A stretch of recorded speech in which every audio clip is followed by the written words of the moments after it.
നഗരത്തിന്റെ തിരക്കുകൾക്കിടയിൽ ഇരുട്ടിന്റെ ലോകത്ത് മാത്രം ജീവിച്ച ഒരുവനുണ്ടായിരുന്നു. അലൻ, അതായിരുന്നു അവന്റെ പേര്. ആരും പേടിക്കുന്ന ഒരു രൂപം, ദൃഢമായ ശരീരം, കടുപ്പിച്ച നോട്ടം. ആര് കണ്ടാലും ഭയപ്പെട്ടു പോകുന്നൊരു ഗുണ്ടയായിരുന്നു അവൻ. എല്ലാവരും അവനെ ബ്ലാക്ക് എന്നായിരുന്നു വിളിച്ചിരുന്നത്. അങ്ങനെ അവൻ അവന്റെ പേര് പോലും മറന്നുപോയിരുന്നു.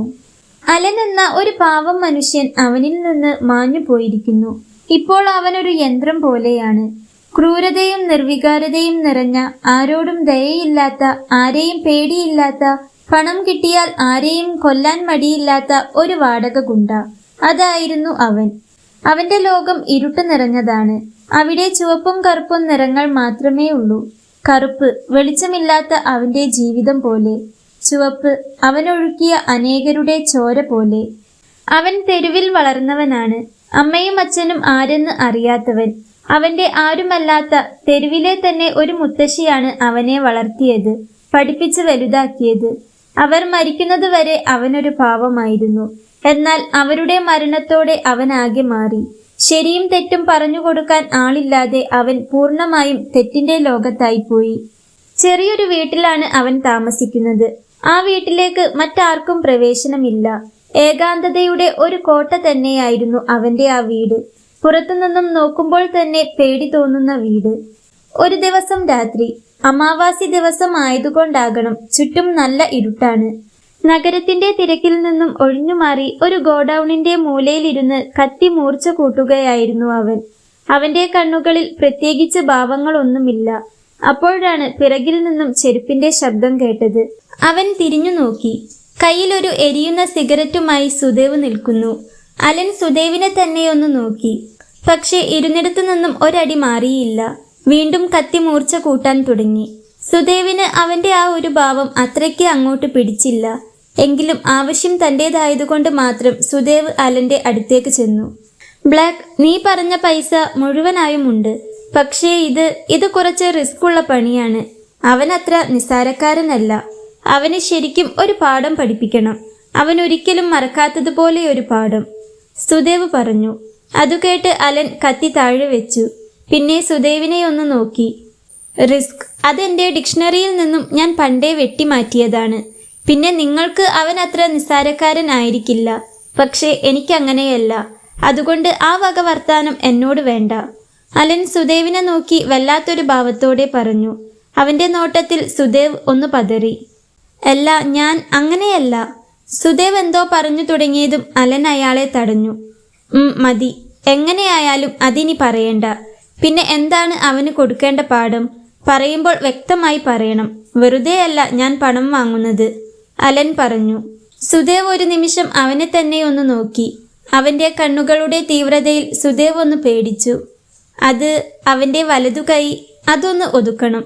എന്റെ നേരെ പൊങ്ങിയ ആ കൈകൊണ്ട് ഇനി അവൻ ഒരു ഉപകാരവും ഉണ്ടാവരുത്. അതും ഇന്ന് രാത്രി തന്നെ, 12 മണിക്ക് മുൻപ് തന്നെ. ഒരു തെളിവും ബാക്കി വെക്കരുത്. പ്രത്യേകിച്ച് ഞാനാണ് ഇതിന് പിന്നിലെന്ന് അവൻ ഒരിക്കലും അറിയരുത്. സുദേവ് പറയുന്നത് കേട്ട് അലനൊന്ന് ചിരിച്ചു. അത് വെറുമൊരു ചിരിയായിരുന്നില്ല. ആ ചിരിയിൽ ഒരു തരം ഭീകരത നിറഞ്ഞു നിന്നിരുന്നു. അവൻ സുദേവിന്റെ നേരെ കൈനീട്ടി. സുദേവ് കയ്യിൽ പിടിച്ചിരുന്ന ആ പണത്തിന്റെ പൊതി അവന് നേരെ നീട്ടി. അലൻ അത് കയ്യിൽ വാങ്ങി. നിന്റെ വാച്ചിലെ സമയം ശ്രദ്ധിച്ചോ?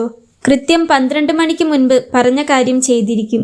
പിന്നെ ഒരു കാര്യം മാത്രം ഓർത്തുവെച്ചോ, ഞാൻ വാങ്ങുന്ന ഈ പണം എൻ്റെ ജീവൻ പണയം വെച്ചിട്ട് കിട്ടുന്ന കൂലിയാണ്. അതുകൊണ്ട് ഇനി ഒരിക്കലും എൻ്റെ മുൻപിൽ വന്നു നിന്ന് റിസ്ക് എന്ന വാക്ക് പറയരുത്. അത് റിസ്ക് ആണോ അല്ലയോ എന്ന് തീരുമാനിക്കുന്നത് ഞാനാണ്. അവന്റെ ശബ്ദം ഉറച്ചതായിരുന്നു. സുദേവ് ഒന്നും പറഞ്ഞില്ല. അവനോട് എന്തെങ്കിലും പറയാനുള്ള ധൈര്യം അയാൾക്കുണ്ടായിരുന്നില്ല. അതുകൊണ്ട് വെറുതെ ഒന്ന് തലയാട്ടിയതേയുള്ളൂ. അപ്പോ ശരി, ഞാൻ വിളിക്കാം.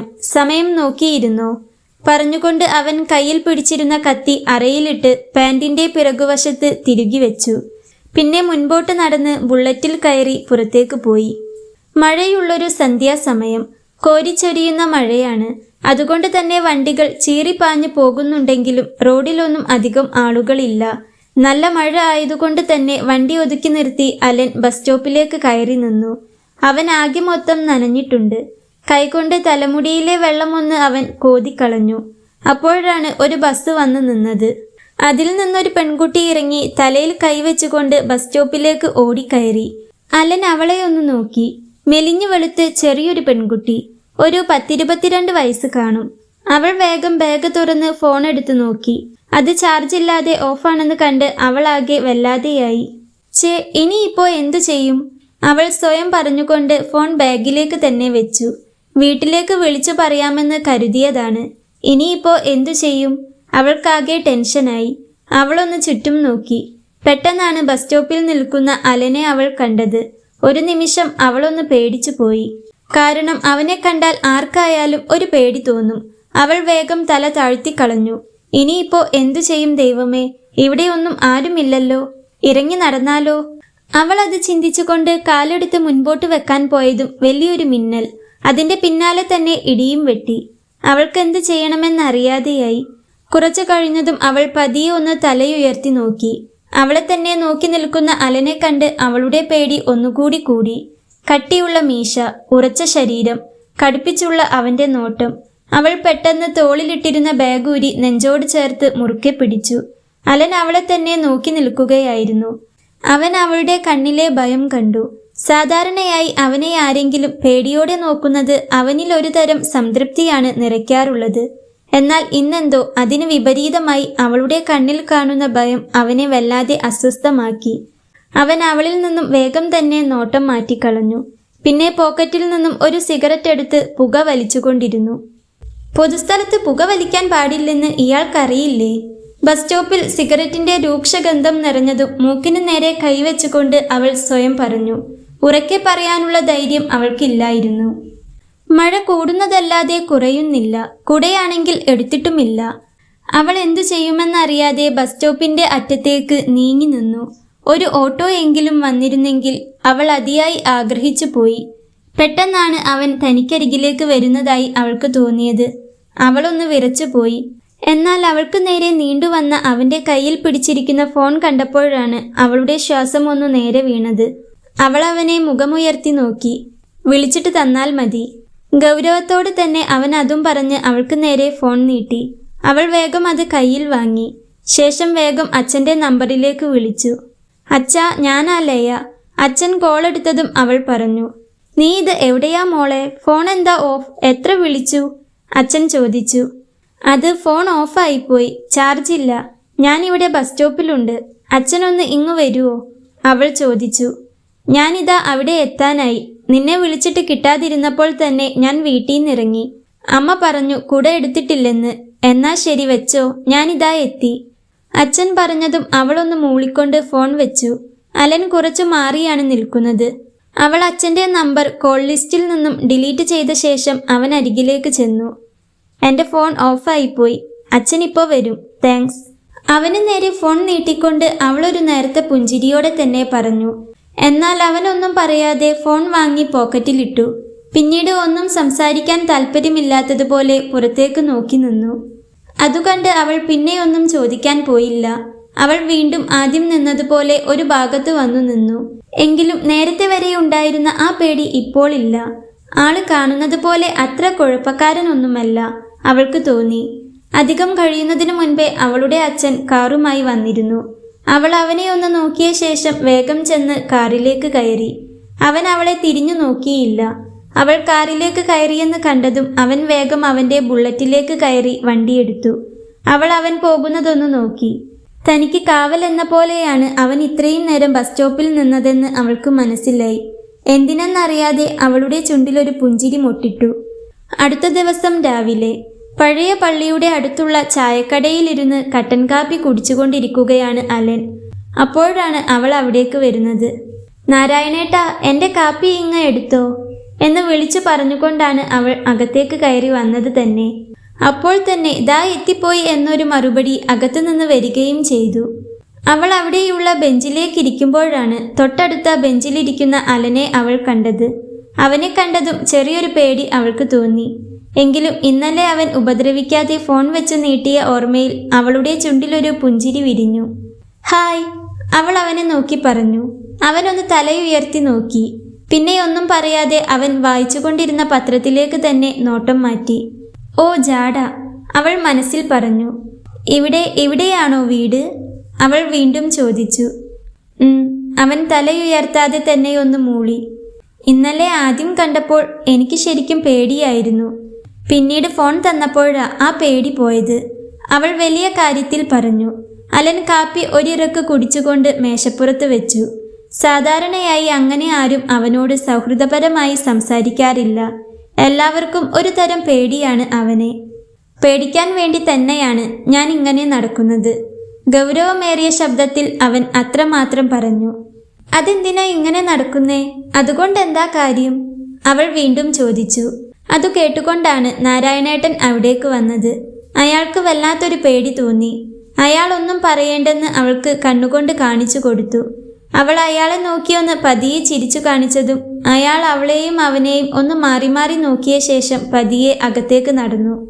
പിന്നെ ഉണ്ടല്ലോ, എനിക്ക് തോന്നുന്നേ ഈ കടുപ്പമുള്ള പുറന്തോടിനുള്ളിൽ മൃദുലമായ എന്തോ ഒന്നുണ്ടെന്നാണ്. നമ്മൾ പറയാറില്ലേ, ഈ പുറമേ കാണുന്നത് ഒരു തരം മുഖമൂടിയാണെന്ന്? അതുപോലെ, അവൾ വീണ്ടും പറഞ്ഞു. അതു കേട്ട് അലൻ അവളെ ഒന്ന് തറപ്പിച്ചു നോക്കി. അതു കണ്ട് അവൾ അവനെ നോക്കിയൊന്ന് ചിരിച്ചു കാണിച്ചു. എന്തോ അവനൊന്നും പറയാൻ തോന്നിയില്ല. എന്തെങ്കിലും പറഞ്ഞാൽ അവൾ താങ്ങില്ല, അതവന് അറിയാം. അവനൊന്ന് തല കുടഞ്ഞു. കാപ്പിയാണോ ഇഷ്ടം? എനിക്കും അതെ, അവളൊരു ചിരിയോടെ വീണ്ടും പറഞ്ഞു. നല്ല മഴ പെയ്യുമ്പോൾ ഒറ്റയ്ക്കിരുന്ന് ചൂടുള്ള നല്ല മധുരമുള്ള കട്ടൻ കാപ്പി കുടിച്ചു നോക്കിയിട്ടുണ്ടോ? നല്ല രസമായിരിക്കും, അവൾ വീണ്ടും ചോദിച്ചു. എന്തോ പുറമേ കാണുന്നത് പോലെ അവൻ അത്ര പ്രശ്നക്കാരനല്ലെന്ന് മനസ്സ് പറയുന്നു. ആ ഒരു ധൈര്യത്തിൽ ചോദിക്കുന്നതാണ് ഇതെല്ലാം. എനിക്കധികം മധുരം ഇഷ്ടമല്ല, അവൻ പറഞ്ഞു. ഓ, അപ്പോൾ ഉത്തരം പറയാനൊക്കെ അറിയാം, അവൾ മനസ്സിൽ വിചാരിച്ചു. അതെയോ? എന്നാലും എപ്പോഴെങ്കിലും കുറച്ച് മധുരം ആഗ്രഹിക്കാത്ത ആരെങ്കിലും ഉണ്ടോ? എല്ലാവരുടെ ജീവിതത്തിലും ഒരു തുള്ളി മധുരം ആവശ്യമാണ്. അത് കിട്ടിക്കഴിഞ്ഞാൽ ചിലപ്പോൾ അവർ വേറെ തന്നെ ഒരാളായി മാറും. നേർത്തൊരു ചിരിയോടെ തന്നെ അവൾ അവനെ നോക്കി പറഞ്ഞു. അവൻ അവളെയൊന്ന് നോക്കി. ഇത്രയും നേരം വീർപ്പിച്ചു വെച്ചിരുന്ന മുഖം ഇപ്പോൾ കുറച്ചൊന്ന് അയഞ്ഞതുപോലെ അവൾക്ക് തോന്നി. അവളുടെ ഉള്ളിലുണ്ടായിരുന്ന ആ ചെറിയൊരു പേടി പോലും പതിയെ മാഞ്ഞു പോകുന്നത് പോലെ അവൾക്ക് തോന്നി. പകരം അവിടം ഒരു തരം കൗതുകം നിറഞ്ഞു വന്നു. അവൻ പിന്നെയൊന്നും പറയാതെ ഗ്ലാസ്സിലുണ്ടായിരുന്ന ബാക്കി കാപ്പി കൂടി കുടിച്ചു തീർത്ത് എഴുന്നേറ്റു. കാപ്പിയുടെ പൈസ നാരായണേട്ടൻ്റെ കയ്യിൽ കൊടുത്ത ശേഷം അവൻ പുറത്തേക്കിറങ്ങി നടന്നു. എന്തിനാ മോളെ അവനോട് ഓരോന്ന് ചോദിക്കാനും പറയാനും നിന്നത്? അവനത്ര നല്ലവനൊന്നുമല്ല. ബ്ലാക്ക് എന്ന അവൻ്റെ വിളിപ്പേര് തന്നെ. അവനെ പേടിക്കണം. ഇനി ഇങ്ങനെയൊന്നും ചെയ്തേക്കല്ലേ, പറഞ്ഞുകൊണ്ട് നാരായണേട്ടൻ അകത്തേക്ക് നടന്നു. പക്ഷെ അവൾ ആലോചിക്കുകയായിരുന്നു, താനത് പറഞ്ഞപ്പോൾ അവൻ്റെ മുഖം മാറിയത്. ഈ പുറമേ കാണുന്ന അവൻ്റെ ഉള്ളിൽ വേറൊരു മനുഷ്യനുണ്ട്. അവൻ്റെ ഉള്ളിലെ ആ നേർത്ത വെളിച്ചം അവൾ കണ്ടുപിടിച്ചതുപോലെ. അവനോട് തോന്നിയ ആദ്യത്തെ പേടി അവളിൽ പതിയെ ഒരു കൗതുകമായി മാറി. ആ കൗതുകം അവനിലേക്ക് ഇറങ്ങിച്ചെല്ലുന്നത് പോലെ അവൾക്ക് തോന്നി. വീട്ടിലേക്ക് നടക്കുമ്പോൾ അവൻ്റെ ചിന്തയും അവളെക്കുറിച്ചായിരുന്നു. ആരാണവൾ? ഇതുവരെ ആരും തന്നോട് ഇത്രയും സൗഹൃദപരമായി സംസാരിച്ചിട്ടില്ല. അവൻ്റെ ഉള്ളിലെ ഏകാന്തതയിലേക്ക് ഇറങ്ങിച്ചെന്ന് അവൾ ഒരു ഇഷ്ടത്തിൻ്റെ നേർത്ത നാമ്പായി വളരാൻ തുടങ്ങുകയായിരുന്നു ആ നിമിഷം. ബ്ലാക്ക് എന്ന ഗുണ്ട, അലൻ എന്ന വ്യക്തിയെ തന്നെ മറന്നുപോയൊരു മനുഷ്യൻ, അന്ന് ആദ്യമായി മറ്റൊരാളുടെ സാമീപ്യം ആസ്വദിക്കാൻ തുടങ്ങി. പക്ഷേ അവനത് തിരിച്ചറിഞ്ഞില്ലെന്ന് മാത്രം. ദിവസങ്ങളോളം ചായക്കടയിലും ബസ് സ്റ്റോപ്പുകളിലും അവർ പരസ്പരം കണ്ടുമുട്ടി. കാണുമ്പോഴെല്ലാം ലയ എന്തെങ്കിലുമൊക്കെ ചോദിച്ചു ചെല്ലും. ചിലതിന് അവനൊന്നും മിണ്ടില്ല, ചിലതിന് വെറുതെ ഒന്ന് മൂളും, വളരെ ചിലതിന് മാത്രം എന്തെങ്കിലും രണ്ടു വാക്ക്. അവർ തമ്മിൽ അധികം സംസാരിക്കുന്നില്ലെങ്കിലും അവരുടെ മൗനം പരസ്പരം സംസാരിച്ചു കൊണ്ടിരുന്നു. അവൻ്റെ ഭീകരമായ രൂപവും ഇരുണ്ട സ്വഭാവവും അവൾക്ക് പതിയെ പരിചിതമായി. അവൻ്റെ ഉള്ളിലെ തണുത്ത മനുഷ്യനെ അവൾ മാത്രം അറിഞ്ഞു തുടങ്ങി.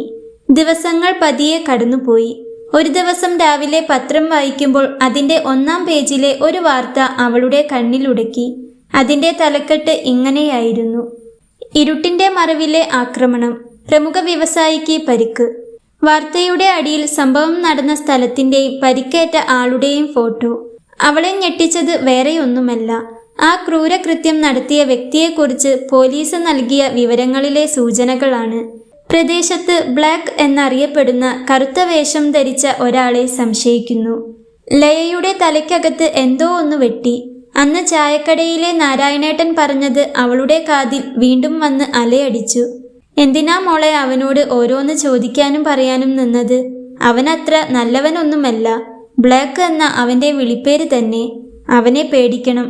ഇനി ഇങ്ങനെയൊന്നും ചെയ്തേക്കല്ലേ. അവളുടെ ഉടലാകെ വിറച്ചു.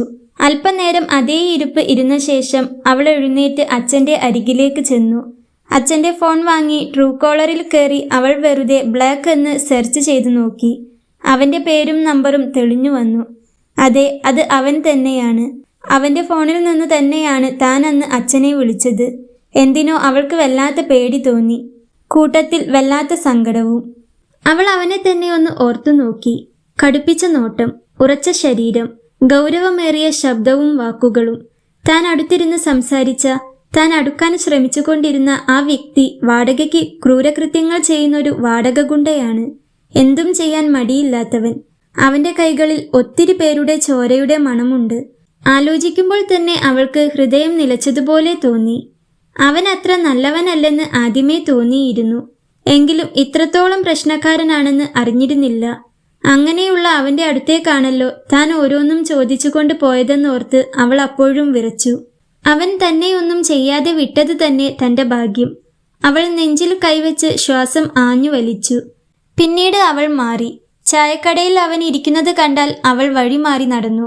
ബസ് സ്റ്റോപ്പിൽ അവനെ കണ്ടാൽ അവൾ അവിടെ ഇറങ്ങാതെ അടുത്ത സ്റ്റോപ്പിൽ ഇറങ്ങി. അവന്റെ നോട്ടം അവളുടെ നേർക്ക് വരുമ്പോഴെല്ലാം അവൾ പേടിയോടെ മുഖം താഴ്ത്തിക്കളയും. പഴയ കൗതുകത്തിന്റെ സ്ഥാനത്ത് ഇപ്പോൾ തികഞ്ഞ പേടി മാത്രം. ആദ്യമൊന്നും അലൻ അത് അത്ര കാര്യമാക്കിയില്ല. അവളൊരു പെൺകുട്ടിയാണ്. ഒരു ദിവസം അവനിൽ നിന്നും മാറിപ്പോയാൽ അവൻ എന്തു വരാനാണ്? അവന്റെ ലോകത്ത് ആർക്കും ഒരു സ്ഥാനവുമില്ല. അവൻ അങ്ങനെ ഒരു സ്ഥാനം ആർക്കും കൊടുത്തിട്ടുമില്ല. എന്നാൽ ഒരാഴ്ച കഴിഞ്ഞിട്ടും അവളെ പതിവ് സ്ഥലങ്ങളിലൊന്നും കാണാതിരുന്നപ്പോൾ അവന്റെ കടുപ്പം കൂടിയ മനസ്സിൽ എന്തോ ഒരു വല്ലായ്മ തോന്നി തുടങ്ങി. പിന്നീടാണ് തമ്മിൽ കണ്ടിട്ടും അവൾ അവനിൽ നിന്നും ഒഴിഞ്ഞു മാറിപ്പോകുന്നത് അവൻ ശ്രദ്ധിച്ചത്. ആദ്യം അവന് പ്രത്യേകിച്ചൊന്നും തോന്നിയില്ല. തന്നോടുള്ള പേടി കൊണ്ടാണ് അവൾ തനിക്ക് അരികിലേക്ക് വരാത്തതെന്ന ബോധ്യത്തിൽ അവൻ നടന്നു. എന്നാൽ പിന്നീട് അത് അവനിൽ വല്ലാത്തൊരു ശൂന്യത നിറച്ചു. എന്തോ ഒന്ന് അവന് നഷ്ടപ്പെടുന്നത് പോലെ ഒരു തോന്നൽ അതവനെ തളർത്തിക്കൊണ്ടിരുന്നു. പഴയതുപോലെ ഗോഡൌണിലെ ഇരുട്ടിലിരുന്ന് കത്തിക്ക് മൂർച്ച കൂട്ടുമ്പോൾ അവന്റെ നോട്ടം ദൂരെ കാണുന്ന ആ ബസ് സ്റ്റോപ്പിലേക്ക് പാളി വീണു.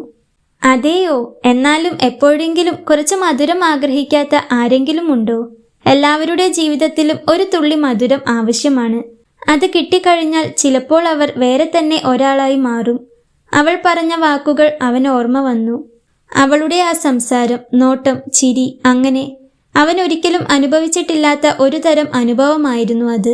വർഷങ്ങളായി അവൻ തീർത്തുവെച്ച അവന്റെ ഏകാന്തതയുടെ കോട്ടയിലേക്ക് കടന്നു വന്ന ഏക വെളിച്ചമായിരുന്നു അവൾ. അവൾ അകന്നുപോയതോടെ അവന്റെ ലോകം വീണ്ടും ഇരുട്ട് മൂടിയതുപോലെ അവന് തോന്നി. എവിടെയെങ്കിലും വെച്ച് കാണുമ്പോൾ അവൾ എന്തെങ്കിലുമൊക്കെ സംസാരിക്കും. അവൻ പോലും അറിയാതെ അവൻ അത് ആസ്വദിച്ചിരുന്നു. അത് ഇപ്പോൾ അവൾ അകന്നുപോയപ്പോഴാണ് അവൻ മനസ്സിലാക്കുന്നത്. എന്താണ് എനിക്ക് സംഭവിച്ചത്? അവളില്ലെങ്കിൽ, അവൾ എന്നോട് മിണ്ടിയില്ലെങ്കിൽ എനിക്കിപ്പോ എന്താ? അവൾ ഉണ്ടായിട്ടാണോ ഞാൻ ഇത്ര കാലം ജീവിച്ചത്? അല്ലല്ലോ. അതുകൊണ്ട് അവൾ എന്നോട് മിണ്ടിയാലും ഇല്ലെങ്കിലും എനിക്കൊന്നുമില്ല. ഒന്നുമില്ലെന്ന് പറഞ്ഞാൽ ഒന്നുമില്ല. അവൻ ആ കത്തി താഴെയിട്ട് തലമുടിയിൽ അമർത്തി പിടിച്ചുകൊണ്ട് സ്വയം പറഞ്ഞു. അപ്പോഴും അവന്റെ ഉള്ളിൽ ഒരു കനം തോന്നിയിരുന്നു. നെഞ്ചിനകത്തൊരു വല്ലാത്ത വേദന പോലെ, പറഞ്ഞറിയിക്കാൻ പറ്റാത്തൊരു അസ്വസ്ഥത. ഏറെ കാലങ്ങൾക്ക് ശേഷം അന്നവൻ വല്ലാതെ വേദനിച്ചു. അവന്റെ കണ്ണുകൾ നിറഞ്ഞു. ആഗ്രഹിക്കാൻ ഒരു യോഗ്യതയുമില്ലെന്നറിഞ്ഞിട്ടും അവൻ അവളെ വല്ലാതെ ആഗ്രഹിച്ചു പോയി ആ സമയം. അവൾ തന്നെ ഭയപ്പെടുന്നുണ്ടെന്ന് അറിഞ്ഞിട്ടും അവളെ വീണ്ടും ഒരു നോക്ക് കാണാൻ അവൻ ആഗ്രഹിച്ചു. താൻ ഇങ്ങനെയായി മാറിയതിൽ അന്ന് ആദ്യമായി അവന് കുറ്റബോധം തോന്നി. ലയയുടെ അകന്നുമാറൽ അവന്റെ ഉള്ളിൽ വല്ലാത്തൊരു വേദന നിറച്ചു. ബ്ലാക്ക് എന്ന യന്ത്രം പോലെ ഒരു മനുഷ്യൻ ലയ എന്ന പെൺകുട്ടിക്ക് വേണ്ടി അലനായി മാറാൻ ആഗ്രഹിച്ചു തുടങ്ങി. അവൾ അവനെ ഒഴിവാക്കാൻ തുടങ്ങിയതോടെ അവൻ അവളെ പിന്തുടരാൻ തുടങ്ങി. അവളെ ശല്യം ചെയ്യാതെ ഒന്ന് കാണാൻ വേണ്ടി മാത്രം. അവൾ പോകുന്ന ലൈബ്രറിയുടെ മുൻപിലെ മരത്തിന് പിറകിൽ അവൻ കാത്തുനിന്നു. അവൾ ബസ് കയറാൻ ബസ് സ്റ്റോപ്പിൽ കാത്തു നിൽക്കുമ്പോൾ റോഡിന്റെ മറുഭാഗത്ത് അവൻ നിൽക്കുമായിരുന്നു. അവൾ പോകുന്ന ചായക്കടയിൽ പോലും പലപ്പോഴും അവൾ അറിയാതെ തന്നെ അവൻ അവളെ കണ്ടുകൊണ്ടിരുന്നു. ഒരാഴ്ചയോളം അവൻ അവളെ ഇതുപോലെ പിന്തുടർന്നു. ആദ്യം അത് വെറുമൊരു തോന്നലാണെന്നാണ് ലയ കരുതിയത്. എന്നാൽ ഓരോ ദിവസവും പലയിടത്ത് വെച്ചും അവൾക്ക് അവന്റെ സാന്നിധ്യം അനുഭവിക്കാൻ കഴിഞ്ഞു. അതെ, അവൻ തന്നെ പിന്തുടരുകയാണ്.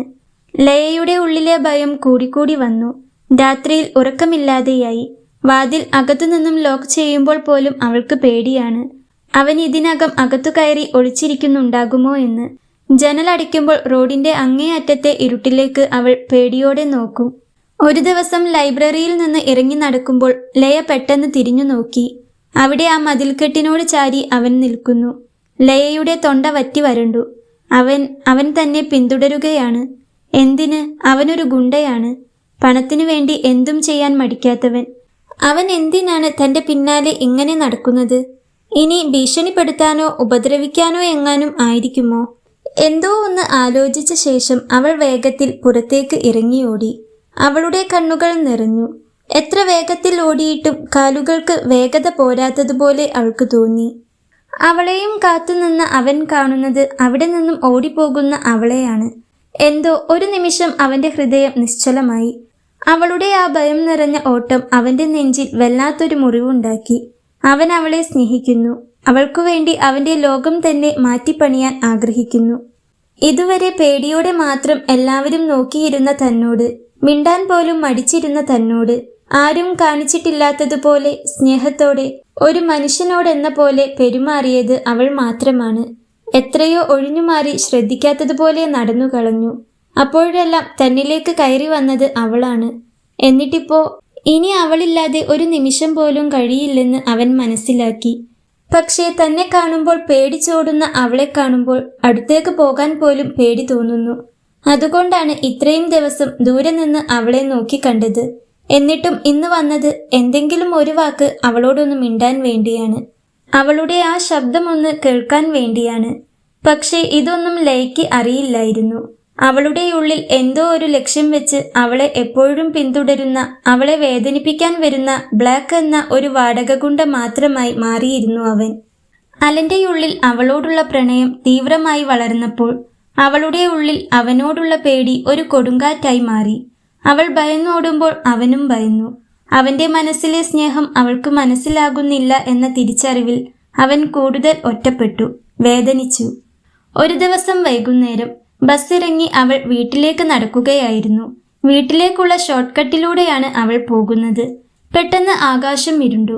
മഴ ആർത്തിരമ്പി പെയ്തു. അവൾ ബാഗിൽ നിന്ന് വേഗത്തിൽ കുടയെടുത്ത് തുറന്നു. ബസ് സ്റ്റോപ്പിൽ നിന്ന് വീട്ടിലേക്കുള്ള വിജനമായ വഴിയിലൂടെ അവൾ തിരക്കിട്ട് വീട്ടിലേക്ക് നടന്നു. റോഡിൽ അധികം വാഹനങ്ങളോ ആളനക്കമോ ഉണ്ടായിരുന്നില്ല. പേടിയോടെയുള്ള അവളുടെ നടത്തത്തിന് മഴയുടെ ശബ്ദം അകമ്പടി നൽകി. അപ്പോഴാണ് വഴിയുടെ തിരിവിൽ നിന്ന് 2 ചെറുപ്പക്കാർ അതിലേ വന്നത്. അവളെ കണ്ടതും അവരുടെ കണ്ണുകളിൽ വൃത്തികെട്ടൊരു ഭാവം നിറഞ്ഞു. അവർ 2 പേരും പരസ്പരം നോക്കിയൊന്ന് ചിരിച്ചു. ഏയ്, എങ്ങോട്ടാ ഈ മഴയത്ത് തനിയെ പോകുന്നേ? ഇവിടെ അടുത്ത് നല്ലൊരു സ്ഥലമുണ്ട്, അവിടേക്ക് കയറി നിൽക്കാം. അതിലൊരുത്തൻ വല്ലാത്തൊരു ഭാവത്തോടെ അവളോട് പറഞ്ഞു. ഇവിടെയൊന്നും ആരെയും കാണാനില്ലല്ലോ. സാരല്ല, പേടിക്കേണ്ടാട്ടോ, ഞങ്ങളുണ്ട് കൂട്ടിന്. അവളെ ആകെ ഒന്ന് ഒഴിഞ്ഞു നോക്കിക്കൊണ്ട് രണ്ടാമത്തെയാളും പറഞ്ഞു. അവൾ ചുറ്റും നോക്കി. അവിടെയൊന്നും ആരുമില്ലെന്ന് കണ്ട് അവൾക്ക് വല്ലാത്ത പേടി തോന്നി. അവൾ വേഗത്തിൽ മുൻപിൽ കയറി നിൽക്കുന്നവരെ ഒഴിഞ്ഞുമാറി മുൻപോട്ട് നടന്നു. അപ്പോഴേക്കും അതിലൊരുത്തൻ അവളുടെ കയ്യിൽ കയറി പിടിച്ചു. എന്റെ കയ്യിന്ന് വിട്, എനിക്ക് പോകണം, അവൾ പറഞ്ഞു. പോകാലോ, ഇപ്പൊ തന്നെ പോകാം, പറഞ്ഞുകൊണ്ട് ഒരുത്തൻ അവളുടെ കയ്യിൽ നിന്ന് കുട വാങ്ങി എറിഞ്ഞു. ആ മഴയത്ത് അവളുടെ വസ്ത്രം അതിവേഗം നനഞ്ഞുകൊണ്ട് അവളുടെ ശരീരത്തോട് ഒട്ടിപ്പിടിച്ചു.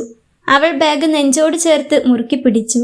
കണ്ണുകൾ നിറഞ്ഞൊഴുകി, ചുണ്ടുകൾ വിതുമ്പി. ആരെങ്കിലും ഒന്ന് വന്നിരുന്നെങ്കിൽ.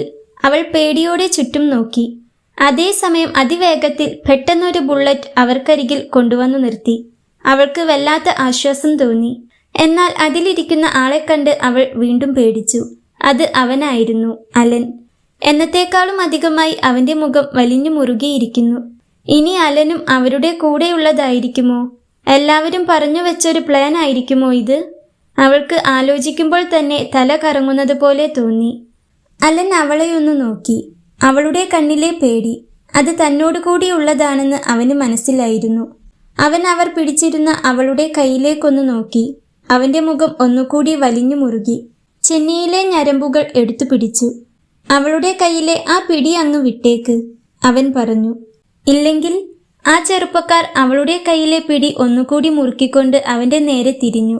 അവർക്ക് അവൻ ആരെന്ന് മനസ്സിലായിട്ടുണ്ടായിരുന്നില്ല. ആ വിടാനല്ലേ പറഞ്ഞേ? അവൾ കൈ വലിച്ചു മാറ്റാൻ ശ്രമിച്ചുകൊണ്ട് പറഞ്ഞു. വേദനയും പേടിയും കൊണ്ട് അവളുടെ കണ്ണുകൾ നിറഞ്ഞൊഴുകിയിരുന്നു. അതവനെ വീണ്ടും തളർത്തി. അവന്റെ ഉള്ളിലെ ബ്ലാക്ക് ഉണർന്നു. ഇത് അവൻ പണം വാങ്ങി വാടകയ്ക്ക് ചെയ്യുന്ന ക്രൂരതയല്ല, അവന്റെ ഏറ്റവും പ്രിയപ്പെട്ടതിനെ സംരക്ഷിക്കാനുള്ള സ്വാഭാവികമായ പ്രതികരണം. അലൻ വണ്ടിയിൽ നിന്നും ഇറങ്ങി. അവളെ പിടിച്ചിരിക്കുന്നവന്റെ കയ്യിൽ പിടിച്ചു. അവന്റെ കൈയുടെ മുറുക്കത്തിൽ ആ ചെറുപ്പക്കാരന്റെ കൈ അവളിൽ നിന്നും താനെ അയഞ്ഞിരുന്നു. അവൻ വേദന കൊണ്ട് നിലവിളിച്ചു പോയി. രണ്ടുപേരുടെയും മുഖം നോക്കി അലനൊന്നു കൊടുത്തു. ആ ഒരടിയിൽ തന്നെ അവർ തളർന്നു പോയെങ്കിലും ഉള്ളിൽ പൊന്തി വരുന്ന ദേഷ്യത്തിൽ അവർ അലന്റെ നേർക്ക് വീണ്ടും ചെന്നു. മഴയുടെ ശക്തിയെ വകഞ്ഞുമാറ്റി അവർ രണ്ടുപേരെയും ഒരുപോലെ തല്ലി. അവസാനം അവർ ഇനി ഒന്നിനും വയ്യാതെ ആ റോഡിൽ തളർന്നു വീണു. അലന്റെ കണ്ണുകളിൽ ഭ്രാന്തമായ ഒരു തരം പ്രതികാരത്തിന്റെ അഗ്നി നിറഞ്ഞു നിന്നു. അവന്റെ പെണ്ണിനെ തൊട്ട ദേഷ്യമായിരുന്നു അവന്റെ ഉള്ളിൽ. ആർത്തലച്ചു പെയ്യുന്ന മഴയിൽ റോഡിൽ തളർന്നു കിടക്കുന്ന രണ്ടുപേർ എല്ലാം കണ്ട് പേടിച്ചു വിറച്ചു നിൽക്കുകയായിരുന്നു ലയ. അവളുടെ കണ്ണുകൾ നിറഞ്ഞിരുന്നു. മാത്രമല്ല, മുൻപിൽ കണ്ട ആ കാഴ്ച അവളെ വീണ്ടും ഭയത്തിന്റെ കൊടുമുടിയിൽ എത്തിച്ചിരുന്നു. അവൾ ഒരു ഞെട്ടലിലായിരുന്നു. റോഡിൽ കിടന്നിരുന്ന അവളുടെ കുടയെടുത്ത് അവൻ അവൾക്ക് നേരെ നീട്ടിയപ്പോഴാണ് അവൾ ആ ഞെട്ടലിൽ നിന്ന് പുറത്തു വന്നത്. മുൻപിൽ നിൽക്കുന്ന അലനെ തന്നെ അവളൊന്നു നോക്കി. തന്നെ ഉപദ്രവിക്കുമെന്ന് കരുതി ഇത്രയും നാൾ താൻ പേടിച്ചു നടന്നവൻ തന്നെ ഇപ്പോൾ തന്റെ രക്ഷയ്ക്കായി എത്തിയിരിക്കുന്നു. അവൾക്ക് വല്ലാത്തൊരു ആശ്വാസം തോന്നി. അവൻ വരാൻ ഇത്തിരി നേരമെങ്കിലും വൈകിയിരുന്നെങ്കിൽ. അങ്ങനെയൊന്ന് ചിന്തിക്കാൻ പോലും അവൾക്ക് പേടി തോന്നി. അവൾ നന്ദിയോടെ അവനെ നോക്കുമ്പോൾ അവന്റെ കണ്ണുകളും അവളുടെ കണ്ണുകളുമായൊന്ന് ഇടഞ്ഞു. അവന്റെ ആ നോട്ടത്തിൽ അല്പം പോലും ക്രൂരത കാണാൻ അവൾക്ക് പറ്റിയില്ല. പകരം അവിടം നിറഞ്ഞു നിൽക്കുന്നത് മുഴുവൻ തന്നോടുള്ള കരുതലാണെന്ന് അവൾക്ക് തോന്നി. ഇനിയൊരിക്കലും ഈ വഴി തനിച്ചു നടക്കരുത്. അത്രമാത്രം പറഞ്ഞുകൊണ്ട് അവൻ അവളുടെ കയ്യിലേക്ക് ആ കുട വെച്ചു കൊടുത്തു. അവന്റെ ആ പറച്ചിലിൽ കരുതലും സ്നേഹവും അധികാരവും ഒരുപോലെ നിറഞ്ഞു നിൽക്കുന്നുണ്ടെന്ന് അവൾക്ക് തോന്നി. അവൾക്ക് ഒരു നിമിഷം അനങ്ങാൻ പോലും പറ്റിയില്ല. തന്നെ സ്നേഹിക്കുന്ന, പക്ഷേ ലോകം മുഴുവൻ ഭയപ്പെടുന്ന, എല്ലാവരും ഗുണ്ടയെന്ന് പറയുന്ന, തന്റെ ജീവൻ രക്ഷിച്ച ഈ വാടക ഗുണ്ടയെ താനിനി എങ്ങനെ കാണണം? അവന്റെ സ്നേഹം എത്രമാത്രം ശക്തമാണെന്ന് അവൾ ആ സമയം തിരിച്ചറിഞ്ഞു. അവൻ ക്രൂരനായിരിക്കാം, ഗുണ്ടയായിരിക്കാം, പക്ഷേ തന്നോട് അവൻ അങ്ങനെയാണോ? അവന് തന്നോട് സ്നേഹം തന്നെയായിരിക്കാം. എങ്കിലും അവന്റെ ആ സ്നേഹം താൻ പേടിക്കുന്ന ആ ലോകത്തിന്റെ ഭാഗം കൂടിയാണ്. അവൾ ആ നിമിഷം എന്തൊക്കെയോ ചിന്തിച്ചു പോയി. ഇവിടെ തന്നെ നിന്നു കളിക്കാതെ വീട്ടിൽ പോകാൻ നോക്ക്, അവൻ പറഞ്ഞുകൊണ്ട് ബുള്ളറ്റിലേക്ക് കയറിയതും അവളൊന്ന് ഞെട്ടി.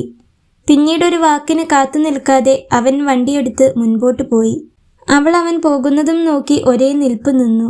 ദൂരേക്ക് പോകുന്ന അവനെ കണ്ട് അവൾക്കെന്തോ ഒരു വല്ലായ്മ തോന്നി.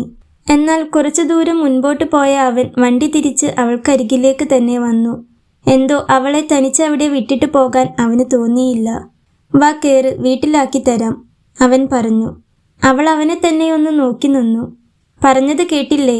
അവൻ ചോദിച്ചതും അവളൊരു ഞെട്ടലോടെ തലയാട്ടിക്കൊണ്ട് അവന്റെ പിറകിലേക്ക് കയറിയിരുന്നു. വീട്ടിലേക്കുള്ള വഴിയൊന്നും അവൾക്ക് അവന് പറഞ്ഞു കൊടുക്കേണ്ടി വന്നില്ല. അവൻ നേരെ ചെന്ന് അവളുടെ വീടിന് മുൻപിൽ വണ്ടി നിർത്തി. അവൾക്കതൊരു അത്ഭുതമായിരുന്നു. തന്റെ വീട് അവൻ അറിയുമെന്ന് അവൾ ഒരിക്കലും വിചാരിച്ചിരുന്നില്ല. അവൾ വണ്ടിയിൽ നിന്നിറങ്ങിയതും അവൻ പിന്നീടൊരു ചോദ്യത്തിനും പറച്ചിലിനും കാത്തു നിൽക്കാതെ ഒരു യാത്ര പോലും പറയാതെ വണ്ടി മുൻപോട്ടെടുത്തു. അവൻ പോകുന്നതും നോക്കി ഒരു നിമിഷം അവൾ അങ്ങനെ നിന്നുപോയി. അന്നത്തെ ആ സംഭവത്തിന് ശേഷം ലയയുടെ ലോകം പഴയതുപോലെ ആയിരുന്നില്ല. ബ്ലാക്ക് എന്ന ഗുണ്ടയോടുള്ള പേടി മാറി പകരം അവനോടുള്ള നന്ദി മാത്രം അവളിൽ നിറഞ്ഞു നിന്നു. ആ നന്ദി അവനോട് അവൾക്ക് നേരിട്ട് പറയണമായിരുന്നു. അവനോടുള്ള പേടി മാഞ്ഞ് അവിടം ഒരു തരം കടപ്പാടും അതിനോടൊപ്പം അവനോടുള്ള ഇഷ്ടം വീണ്ടും ഒരു നേർത്ത രൂപത്തിൽ പൊട്ടിമുളയ്ക്കുന്നതും അവൾ അറിഞ്ഞു. അതിനുശേഷം പലപ്പോഴും അവർ കണ്ടുമുട്ടി. പക്ഷേ പണ്ടത്തേതിൽ നിന്നും വ്യത്യസ്തമായിരുന്നു അത്. അവനെ കണ്ടാൽ മാറി നടന്നിരുന്ന അവൻ അടുത്തേക്ക് വരാൻ ശ്രമിച്ചു. ഒരു പുഞ്ചിരിയോടെ സംസാരിച്ചു തുടങ്ങാൻ ശ്രമിച്ചു. പക്ഷേ അവൻ അതിൽ നിന്നെല്ലാം ഒഴിഞ്ഞു മാറി. റോഡരികിൽ അവളെ കണ്ടാൽ അവൻ കാണാത്തതുപോലെ നടന്നു പോകാൻ തുടങ്ങി.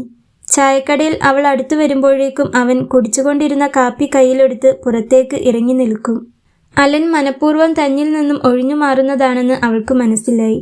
അവൾ എപ്പോഴും സുരക്ഷിതയായിരിക്കണം, അവൾക്ക് നല്ലൊരു ജീവിതം കിട്ടണം. അതിന് താനൊരിക്കലും ഒരു തടസ്സമാകരുത്. തൻ്റെ കൂടെ കൂടിയാൽ അവൾക്കൊരിക്കലും സന്തോഷത്തോടെ നല്ലൊരു ജീവിതം കിട്ടില്ല. താനൊരു ഗുണ്ടയാണ്. തൻ്റെ കൈകളിൽ ചോരയുടെ കറയുണ്ട്. തൻ്റെ ലോകം എപ്പോഴും ഇരുട്ടാണ്. താൻ അവളുടെ ജീവിതത്തിലേക്ക് കടന്നു ചെന്നാൽ അവളുടെ ജീവിതം തന്നെ നശിച്ചു പോകും, അവൻ കരുതി. അവൾ തന്നെ പേടിച്ച് അകന്നു മാറിയപ്പോൾ തനിക്ക് തോന്നിയ അതേ വല്ലായ്മ ഇപ്പോൾ അവൾ തന്നോട് അടുക്കുമ്പോഴാണ് തോന്നുന്നത്. അവളെക്കുറിച്ചോർത്ത് അവന് പേടിയായിരുന്നു. അവൻ അവളെക്കുറിച്ചായിരുന്നു എപ്പോഴും ഓർത്തുകൊണ്ടിരുന്നത്. ഒരു ദിവസം രാത്രി അവൻ തൻ്റെ വീട്ടിലെ മുറിയിൽ കണ്ണടച്ചിരിക്കുകയായിരുന്നു. ചിന്തകൾ അത്രയും അവളെക്കുറിച്ചാണ്. എത്രയൊക്കെ ശ്രമിച്ചിട്ടും അവളെ മറക്കാൻ മാത്രം പറ്റുന്നില്ല. അവളെക്കുറിച്ച് അങ്ങനെ ചിന്തിച്ചിരിക്കുമ്പോൾ അവൻ്റെ ഉള്ളിൽ പുതിയൊരു ലോകം ഉദിച്ചു വന്നു. അവിടെ ബ്ലാക്ക് ഇല്ല, കത്തിയോ ചോരയോ തല്ലോ വഴക്കോ ഇല്ല. അലനും ലയയും എന്ന 2 മനുഷ്യർ മാത്രം. വൃത്തിയുള്ള ഷർട്ടണിഞ്ഞ് മധുരമുള്ള കട്ടൻ കാപ്പി കുടിച്ച് ലയയുടെ കൂടെ ചേർന്നിരിക്കുന്നവൻ. അങ്ങനെ ആലോചിക്കുമ്പോൾ തന്നെ അവനെന്തോ വല്ലാത്തൊരു സന്തോഷം തോന്നി, ഉന്മേഷം തോന്നി. ഈ ലോകം എനിക്ക് ഉപേക്ഷിക്കണം, അടിയും പിടിയുമെല്ലാം എല്ലാം ഉപേക്ഷിച്ച് നല്ലൊരു മനുഷ്യനായി അവൾക്ക് മുൻപിൽ ചെന്ന് തന്നെ സ്നേഹിക്കാൻ പറ്റുമോ എന്ന് ചോദിക്കണം. സമ്മതിച്ചാൽ അവളുടെ കൂടെ എല്ലാം മറന്ന് അവളെ സ്നേഹിച്ച് പുതിയൊരു ജീവിതം തുടങ്ങണം. അവൻ ആലോചിച്ചു. കണ്ണുകൾ നിറഞ്ഞൊഴുകിയപ്പോഴാണ് അവൻ കരയുകയാണെന്ന് അവന് മനസ്സിലായത്. അവൻ വേഗം കണ്ണുകൾ 2 കൈകൊണ്ടും അമർത്തി തുടച്ചു. അവൻ അവൻ്റെ ഗുണ്ടാപ്പണി ഉപേക്ഷിച്ചു. കൊട്ടേഷൻ കൊടുക്കാൻ വിളിക്കുന്ന ആരുടെയും കോളുകൾ അവൻ എടുക്കാതെയായി. അവൻ്റെ വീട് തന്നെ അവൻ മാറ്റിക്കളഞ്ഞു. പെയിന്റ് അടിച്ച് വൃത്തിയാക്കി. അലങ്കോലപ്പെട്ട് കിടന്നിരുന്ന സാധനങ്ങൾ അവൻ വൃത്തിയിൽ എടുത്തുവെച്ചു. എല്ലാവരെയും പോലെ സാധാരണ ഒരു മനുഷ്യനായി ജീവിക്കാൻ തുടങ്ങുകയായിരുന്നു അവൻ. അതിന് ആദ്യം വേണ്ടത് ഒരു ജോലിയാണ്. ഇവിടെ അടുത്തൊന്നും ജോലി കിട്ടില്ലെന്ന് അവന് അറിയാമായിരുന്നു. അതുകൊണ്ട് അവൻ അവൻ്റെ പരിചയത്തിലുള്ള കൂട്ടുകാരൻ്റെ തന്നെ ദൂരെ സ്ഥലത്തുള്ളൊരു വർക്ക്ഷോപ്പിൽ ജോലിക്ക് കയറി. എങ്കിലും ലയയെ കാണാൻ അവൻ ഇടയ്ക്ക് വരും. അവൾ അറിയാതെ ദൂരെ നിന്ന് അവളെ നോക്കിക്കാണും. താനും അവളും പരിചയത്തിലാകുന്നത് അത്ര നല്ലതല്ലെന്ന് അവന് തന്നെ അറിയാമായിരുന്നു. ഗുണ്ടാപ്പണി താൻ നിർത്തിയതുകൊണ്ട് തന്നെ തൻ്റെ ശത്രുക്കൾ അവളെ ചിലപ്പോൾ ഉപദ്രവിക്കാൻ ശ്രമിച്ചേക്കാം. അതും താൻ ഇവിടെ ഇല്ലാത്ത സാഹചര്യത്തിൽ. തൻ്റെ സന്തോഷത്തേക്കാൾ അവളുടെ സുരക്ഷയ്ക്കായിരുന്നു അവൻ കൂടുതൽ പ്രാധാന്യം നൽകിയിരുന്നത്. 2 ആഴ്ചയ്ക്ക് ശേഷം അവൻ 2 ദിവസത്തെ ലീവിന് നാട്ടിലേക്ക് വന്നു. അവളെ ഒരു നോക്ക് കാണാതെ ഇപ്പോൾ ഒട്ടും പറ്റാതെയായിരിക്കുന്നു. നാരായണേട്ടൻ്റെ കടയിൽ നിന്നും ഊണ് കഴിച്ച ശേഷം അവൻ വീട്ടിലേക്ക് പോകുകയായിരുന്നു. നടന്നാണ് പോകുന്നത്. അവൻ്റെ മനസ്സിൽ നിറയെ ലയയെക്കുറിച്ചുള്ള ചിന്തകളായിരുന്നു. ഇപ്പോൾ ഒത്തിരി ദിവസം ആയിരിക്കുന്നു അവളെ കണ്ടിട്ട്. പെട്ടെന്നാണ് അവൻ്റെ മുൻപിലേക്കൊരു മനുഷ്യൻ കടന്നു വന്നത്. അത് അവനായിരുന്നു. സുദേവ് പറഞ്ഞത് പ്രകാരം അവൻ വലംകൈ തകർത്തു കളഞ്ഞ സേതു. സേതുവിനെ കണ്ടതും അലന് എന്തോ ഒരു കുറ്റബോധം തോന്നി. കഴിഞ്ഞുപോയ കാലത്ത് ചെയ്തു പോയ തെറ്റുകളെക്കുറിച്ചോർത്ത് അലനിപ്പോൾ വല്ലാത്ത മനപ്രയാസമാണ്. ആരിത്, ബ്ലാക്കോ? നീ വന്നെന്ന് അറിഞ്ഞു. എന്നാ പിന്നെ ഒന്ന് കണ്ടിട്ട് പോകാമെന്ന് കരുതി, സേതു പറഞ്ഞു. സേതു, ഞാനിപ്പോ ബ്ലാക്ക് അല്ല, അലനാണ്, വെറും അലൻ. കഴിഞ്ഞതൊക്കെ നീ മറക്കണം. അതെല്ലാം തെറ്റുകളാണെന്ന് എനിക്കിപ്പോൾ മനസ്സിലാകുന്നുണ്ട്. അന്ന് നീയും എന്നെപ്പോലെ ഒരുത്തൻ ആയിരുന്നല്ലോ. പറ്റിപ്പോയി, നീ അത് മറന്നേക്കണം, സോറി, അലൻ പറഞ്ഞു. സേതുവിന് അത്ഭുതം തോന്നി. അലൻ മാറിയെന്ന് പലരും പറഞ്ഞു കേട്ടു. പക്ഷേ സേതു അത് വിശ്വസിച്ചിരുന്നില്ല. നീ ആളാകെ മാറിപ്പോയെന്ന് എല്ലാവരും പറഞ്ഞു കേട്ടു. പക്ഷേ ഞാനത് വിശ്വസിച്ചിരുന്നില്ല. എന്തായാലും നീ മാറിയല്ലോ, നീ സോറി പറഞ്ഞല്ലോ, എനിക്കത് മതി. അതുകൊണ്ട് മാത്രം നമുക്കതങ്ങ് മറക്കാം. സേതു അവൻ്റെ തോളിലൂടെ കൈയിട്ട് പറഞ്ഞതും അലനൊന്ന് ചിരിച്ചു. ഏതായാലും നീ വന്നതല്ലേ, 2 എണ്ണം അടിച്ചിട്ട് പോകാം, സേതു വീണ്ടും പറഞ്ഞു. ഏയ് വേണ്ട, ഞാനിപ്പോൾ അങ്ങനെ മദ്യപിക്കാറില്ല, നിർത്താൻ ശ്രമിച്ചുകൊണ്ടിരിക്കുക, അലൻ പറഞ്ഞതും സേതു അവനെ ഒന്ന് നോക്കി. എന്താണ്, എന്തോ കാര്യമായി സംഭവിച്ചിട്ടുണ്ടല്ലോ, അല്ലാതെ നീ ഇങ്ങനെ മാറില്ല. അലനെ തന്നെ ഒന്ന് നോക്കിക്കൊണ്ട് സേതു പറഞ്ഞു. ഏയ് അങ്ങനെയൊന്നുമില്ല സേതു, ഒരു മാറ്റം വേണമെന്ന് തോന്നി, അത്രയേ ഉള്ളൂ, അലനൊരു നേർത്ത പുഞ്ചിരിയോടെ തന്നെ പറഞ്ഞു. ആ ചിരിയിൽ നിന്നും അവന് കാര്യമായിട്ടെന്തോ പറ്റിയിട്ടുണ്ടെന്ന് സേതുവിന് മനസ്സിലായി. എന്താണേലും ശരി, കുറച്ചു നേരം ഇരുന്നിട്ട് പോകാം. എന്തൊക്കെയാ നിന്റെ വിശേഷങ്ങൾ, കേൾക്കട്ടെ, പറഞ്ഞുകൊണ്ട് സേതു അലനെയും കൂട്ടി തൊട്ടടുത്തുള്ളൊരു ആളൊഴിഞ്ഞ വീട്ടിലേക്ക് നടന്നു. അലന് എന്തോ നിരസിക്കാൻ തോന്നിയില്ല. അവൻ സേതുവിൻ്റെ കൂടെ അവിടേക്ക് നടന്നു. അകത്തെത്തിയതും സേതുവിൻ്റെ സ്വഭാവം മാറി. അവൻ അവിടെ സൈഡിലായി വെച്ചിരുന്ന വലിയ ഇരുമ്പുവടി കയ്യിലെടുത്തു. നീ എന്താ കരുതിയത് അലൻ? നീയൊരു സോറി പറഞ്ഞാൽ ഞാനെല്ലാം മറക്കുമെന്നോ? അങ്ങനെ മറന്നു കളയാൻ പറ്റുന്നതാണോ അതൊക്കെ? ഈ കൈക്ക് കുറച്ചെങ്കിലും ആരോഗ്യം വെക്കാൻ വേണ്ടിയുള്ള കാത്തിരിപ്പിലായിരുന്നു ഞാൻ. സേതു ഇരുമ്പുവടി കയ്യിൽ പിടിച്ച് അതിലേക്ക് നോക്കി വല്ലാത്തൊരു ഭാവത്തോടെ പറഞ്ഞു. അലന് പ്രത്യേകിച്ചൊന്നും തോന്നിയില്ല. സേതു എല്ലാം മറന്നെന്ന് പറഞ്ഞപ്പോൾ ചെറിയൊരു സമാധാനം തോന്നിയതാണ്. അത് ഇപ്പോൾ ഇല്ലെന്നേ ഉള്ളൂ. അല്ലാതെ അവന്റെ വിരട്ടലും പേടിപ്പിക്കലും ഒന്നും അലന്റെ ഒരു രോമത്തിൽ പോലും ഏൽക്കാൻ കെൽപ്പുള്ളതല്ല. സേതു, എനിക്കൊരു ഏറ്റുമുട്ടലിന് താല്പര്യമില്ല. ഞാനിതെല്ലാം നിർത്തിയതാ. ഇനി അങ്ങനെ ഉണ്ടായാൽ തന്നെ അത് നീ താങ്ങിയെന്ന് വരില്ല. അതുകൊണ്ട് ഞാൻ പോട്ടെ. അലൻ ശാന്തനായി തന്നെ പറഞ്ഞു. ശരിയാ, നീ ഇപ്പോൾ ബ്ലാക്ക് അല്ലല്ലോ, അലനല്ലേ അലൻ? പക്ഷേ ഒന്നുണ്ട് അലൻ, നീ ഇത് നിർത്തി എത്ര നല്ലവനായാലും ഒരിക്കലും നിനക്ക് സമാധാനം കിട്ടില്ല.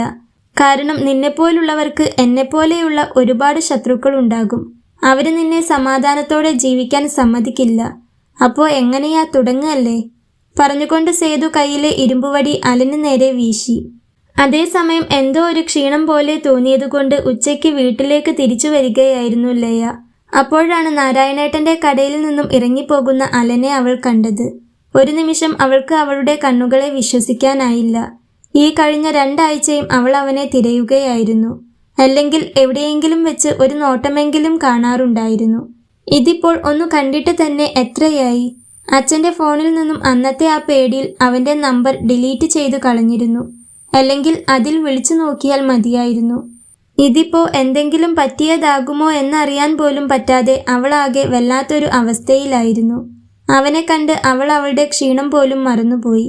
അവന്റെ പിന്നാലെ വേഗത്തിൽ ഓടിയപ്പോൾ കണ്ടു ആരുടെയോ കൂടെ ആ പഴയ കെട്ടിടത്തിലേക്ക് അവൻ കയറിപ്പോകുന്നത്. ഒരു നിമിഷം അവിടേക്ക് കയറി ചെല്ലണോ എന്നവൾ ഭയന്നു. പിന്നെ അവനുള്ളതായിരുന്നു ഏകധൈര്യം. ഇപ്പോൾ ചെന്നില്ലെങ്കിൽ ഇനി അവനെ കാണാൻ പറ്റുമോ എന്ന് പോലും അറിയില്ല. അവൾ രണ്ടും കൽപ്പിച്ച് അവിടേക്ക് നടന്നു. അപ്പോഴാണ് അവൻ പറയുന്നത് അവൾ കേട്ടത്. സേതു, എനിക്കൊരു ഏറ്റുമുട്ടലിന് താല്പര്യമില്ല. ഞാനിതെല്ലാം നിർത്തിയതാ. ഇനി അങ്ങനെ ഉണ്ടായാൽ തന്നെ അത് നീ താങ്ങിയെന്ന് വരില്ല. അതുകൊണ്ട് ഞാൻ പോട്ടെ. അവൻ പറയുന്നത് കേട്ട് ലയ ഒരു നിമിഷം ഒന്ന് ഞെട്ടി. അവൻ മാറിയിരിക്കുന്നു. താൻ പേടിച്ചിരുന്ന അലൻ തനിക്ക് വേണ്ടി തന്നെ അവന്റെ എല്ലാ തല്ലും വഴക്കും നിർത്തിയിരിക്കുന്നു. പെട്ടെന്നാണ് സേതു അവന്റെ നേരെ ആ ഇരുമ്പുവടി വീശുന്നത് അവൾ കണ്ടത്. അവളൊരു ഞെട്ടലോടെ, അതിലുപരി വല്ലാത്ത പേടിയോടെ ആർത്തു കരഞ്ഞു. അവളുടെ ആ കരച്ചിൽ കേട്ട് അലനും സേതുവും ഒരുപോലെ ഞെട്ടി. അപ്പോഴേക്കും അലൻ ഒരു കൈകൊണ്ട് ആ ഇരുമ്പുവടിയിൽ കയറി പിടിച്ചിരുന്നു. അവൾ ചെവി പൊത്തിപ്പിടിച്ച് കണ്ണുകൾ ഇറുക്കയടച്ച് കരഞ്ഞു. താൻ കാരണമാണ് അവനിതെല്ലാം നിർത്തിയതെന്നും അത് തന്നെയാണ് അവനിപ്പോൾ ഭീഷണിയായതെന്നും അവൾ തിരിച്ചറിഞ്ഞു. അവൾക്ക് വല്ലാത്ത പേടിയും സങ്കടവും തോന്നി. അലന്റെ കണ്ണുകൾ ഇപ്പോഴും അവളിലാണ്. തന്റെ പ്രിയപ്പെട്ടവൾ. അവന്റെ ഹൃദയം തുടിച്ചു. അവളെ കാണാൻ കൊതിച്ചാണ് ഇവിടേക്ക് വന്നത് തന്നെ. ഇത്ര പെട്ടെന്ന് അവളെ കൺമുൻപിൽ കാണുമെന്ന് അവൻ ഒട്ടും പ്രതീക്ഷിച്ചിരുന്നില്ല. കുറച്ചു കഴിഞ്ഞും ശബ്ദമൊന്നും കേൾക്കുന്നില്ലെന്ന് കണ്ട് അവൾ പതിയെ കണ്ണു തുറന്നു നോക്കി. ഒരു കൈകൊണ്ട് അവൻ ആ ഇരുമ്പുവടിയിൽ പിടിച്ചു വെച്ചിട്ടുണ്ട്. അവനൊന്നും പറ്റിയിട്ടില്ലെന്ന് കണ്ട് അവൾക്ക് ആശ്വാസം തോന്നി. അവനരികിൽ നിൽക്കുന്ന സേതുവിനെയൊന്നും അവൾ കണ്ടില്ല. അവൾ ഓടിച്ചെന്ന് അവനെ ഇറുക്കെ പുണർന്നു. അവന്റെ നെഞ്ചിൽ തല ചേർത്ത് വെച്ച് അവൾ ഉറക്കെ കരഞ്ഞു. അവളുടെ കണ്ണുനീർ കൊണ്ട് അവന്റെ ഇടം നെഞ്ച് നനഞ്ഞു. എന്നെ വേണ്ടാതെയായോ? എന്നോട് ഇഷ്ടമില്ലാതെയായോ? ഞാൻ എവിടെയൊക്കെ തിരഞ്ഞു. ഒരു വാക്കുപോലും പറയാതെ എവിടേക്കാ പോയിക്കളഞ്ഞേ? ഞാൻ എത്ര കരഞ്ഞു. കരച്ചിലിനിടയിലും അവൾ ഓരോന്ന് എണ്ണിപ്പെറുക്കി പറയുന്നുണ്ട്. അലൻ ഒരു നിമിഷം ഞെട്ടിത്തരിച്ചു പോയി. അവന്റെ ലോകം തന്നെ നിശ്ചലമായതുപോലെ. അവനൊരിക്കലും ഇങ്ങനെയൊന്ന് പ്രതീക്ഷിച്ചിരുന്നില്ല. തന്നെ കണ്ട് പേടിച്ച് ഒഴിഞ്ഞുമാറി ഓടിപ്പോയവൾ ഇന്ന് ഈ പ്രശ്നത്തിന്റെ ഇടയിലും തന്റെ നെഞ്ചോട് ചേർന്ന് നിൽക്കുന്നു. അവളുടെ കരച്ചിൽ കണ്ട് അവന്റെ നെഞ്ച് മുറിഞ്ഞുപോയി. അവൻ ആ ഇരുമ്പുവടി പിടിച്ചു വാങ്ങി ദൂരേക്കെറിഞ്ഞു. പിന്നെ 2 കൈകൊണ്ടും അവളെ ചുറ്റിപ്പിടിച്ചു. അവൾ അവനിലേക്ക് ഒന്നുകൂടി ചേർന്നു നിന്നു. പക്ഷേ സേതുവിന് ഇത് കണ്ട് സഹിച്ചില്ല. അവന്റെ കണ്ണുകളിലെ ദേഷ്യം ഒന്നുകൂടി ആളിക്കത്തി. അവളെ നോക്കുമ്പോൾ ഒരു സാധാരണ പ്രതികാരത്തേക്കാൾ വലിയൊരു പ്രതികാരം സേതു കണ്ടു. ആഹാ, ഇങ്ങനെയും ഒരു സംഭവമുണ്ടോ? കൊള്ളാലോ. അപ്പോൾ ഇതാണ് നിന്റെ മാറ്റത്തിന്റെ കാരണം. എന്തായാലും ഇവൾ ഇങ്ങോട്ട് തന്നെ വന്നതല്ലേ, എല്ലാ കണക്കും ഇവിടെ വെച്ച് തന്നെ തീർക്കാം. ഏത്, ഇവൾ നിന്നെ സ്നേഹിച്ചതിന്റെ കണക്കുകൂടി. പറഞ്ഞുകൊണ്ട് സേതു പൊട്ടിച്ചിരിച്ചു. നീ എന്തറിഞ്ഞിട്ടാ മോളെ ഇവനെ സ്നേഹിച്ചത്? ഇവനൊരു ഗുണ്ടയാ, നല്ല അസല് വാടക ഗുണ്ട. ഇവനെ സ്നേഹിച്ചതിന് ഇവൻ നിന്നെ സ്നേഹിച്ചതിന് നീ അനുഭവിക്കും. നിന്നെക്കൊണ്ട് ഞാൻ അനുഭവിപ്പിക്കും. സേതുവിന്റെ കണ്ണുകൾ തിളങ്ങി. അവന്റെ ഉള്ളിലെ ക്രൂരതയും പ്രതികാരവും ആളിക്കത്തി. അലന്റെ മുൻപിൽ വെച്ച് തന്നെ അവൾക്ക് നേരെ തന്റെ ദേഷ്യം തീർക്കണമെന്ന് അവൻ ഉറപ്പിച്ചു. സേതു അലൻ വലിച്ചെറിഞ്ഞ ഇരുമ്പുവടിയെടുത്ത് അവർക്ക് നേരെ പാഞ്ഞു വന്നു. അലൻ ആ നിമിഷം ഞെട്ടലിൽ നിന്ന് പുറത്തു വന്നു. അല്പം നേരത്തേക്കെങ്കിലും അവളും ഒത്തുള്ള വേറെ ഏതോ ലോകത്തെത്തിപ്പോയിരുന്നു അവൻ. തന്റെ പ്രിയപ്പെട്ടവൾ, തന്നെ വിശ്വസിച്ച് വന്നവളാണ്. അവൾക്കൊന്നും പറ്റിക്കൂടാ. അവൻ ലയയെ ഒന്നുകൂടി തന്നോട് ചേർത്ത് നിർത്തി. അവളുടെ മുഖം തന്റെ നെഞ്ചിലേക്ക് അമർത്തി. സേതു അടുത്തെത്താനായ നിമിഷം അവൻ അതിവേഗത്തിൽ പ്രതികരിച്ചു. അവന്റെ ഒരു കൈ അവളെ സംരക്ഷിക്കാൻ തക്കവണ്ണമുള്ള ഒരു കോട്ടയായി മാറി. അവളെ പൊതിഞ്ഞു പിടിച്ചുകൊണ്ട് അവൻ ഉപേക്ഷിച്ചു കളഞ്ഞ ആ പഴയ ബ്ലാക്ക് എന്ന മനുഷ്യനെ പുറത്തെടുത്തുകൊണ്ട് സേതുവിന് നേരെ തിരിച്ചടിച്ചു. അവൻ അറിയാമായിരുന്നു ഈ പോരാട്ടം അവന്റെ ജീവിതത്തിലെ അത്രമേൽ പ്രധാനപ്പെട്ടതാണെന്ന്. തന്റെ പ്രിയപ്പെട്ടവൾക്ക് വേണ്ടിയുള്ള പോരാട്ടം, സ്നേഹത്തിന് വേണ്ടിയുള്ള പോരാട്ടം. ഇവിടെ നിൽക്കട്ടോ, ഞാനിപ്പോൾ വരാം.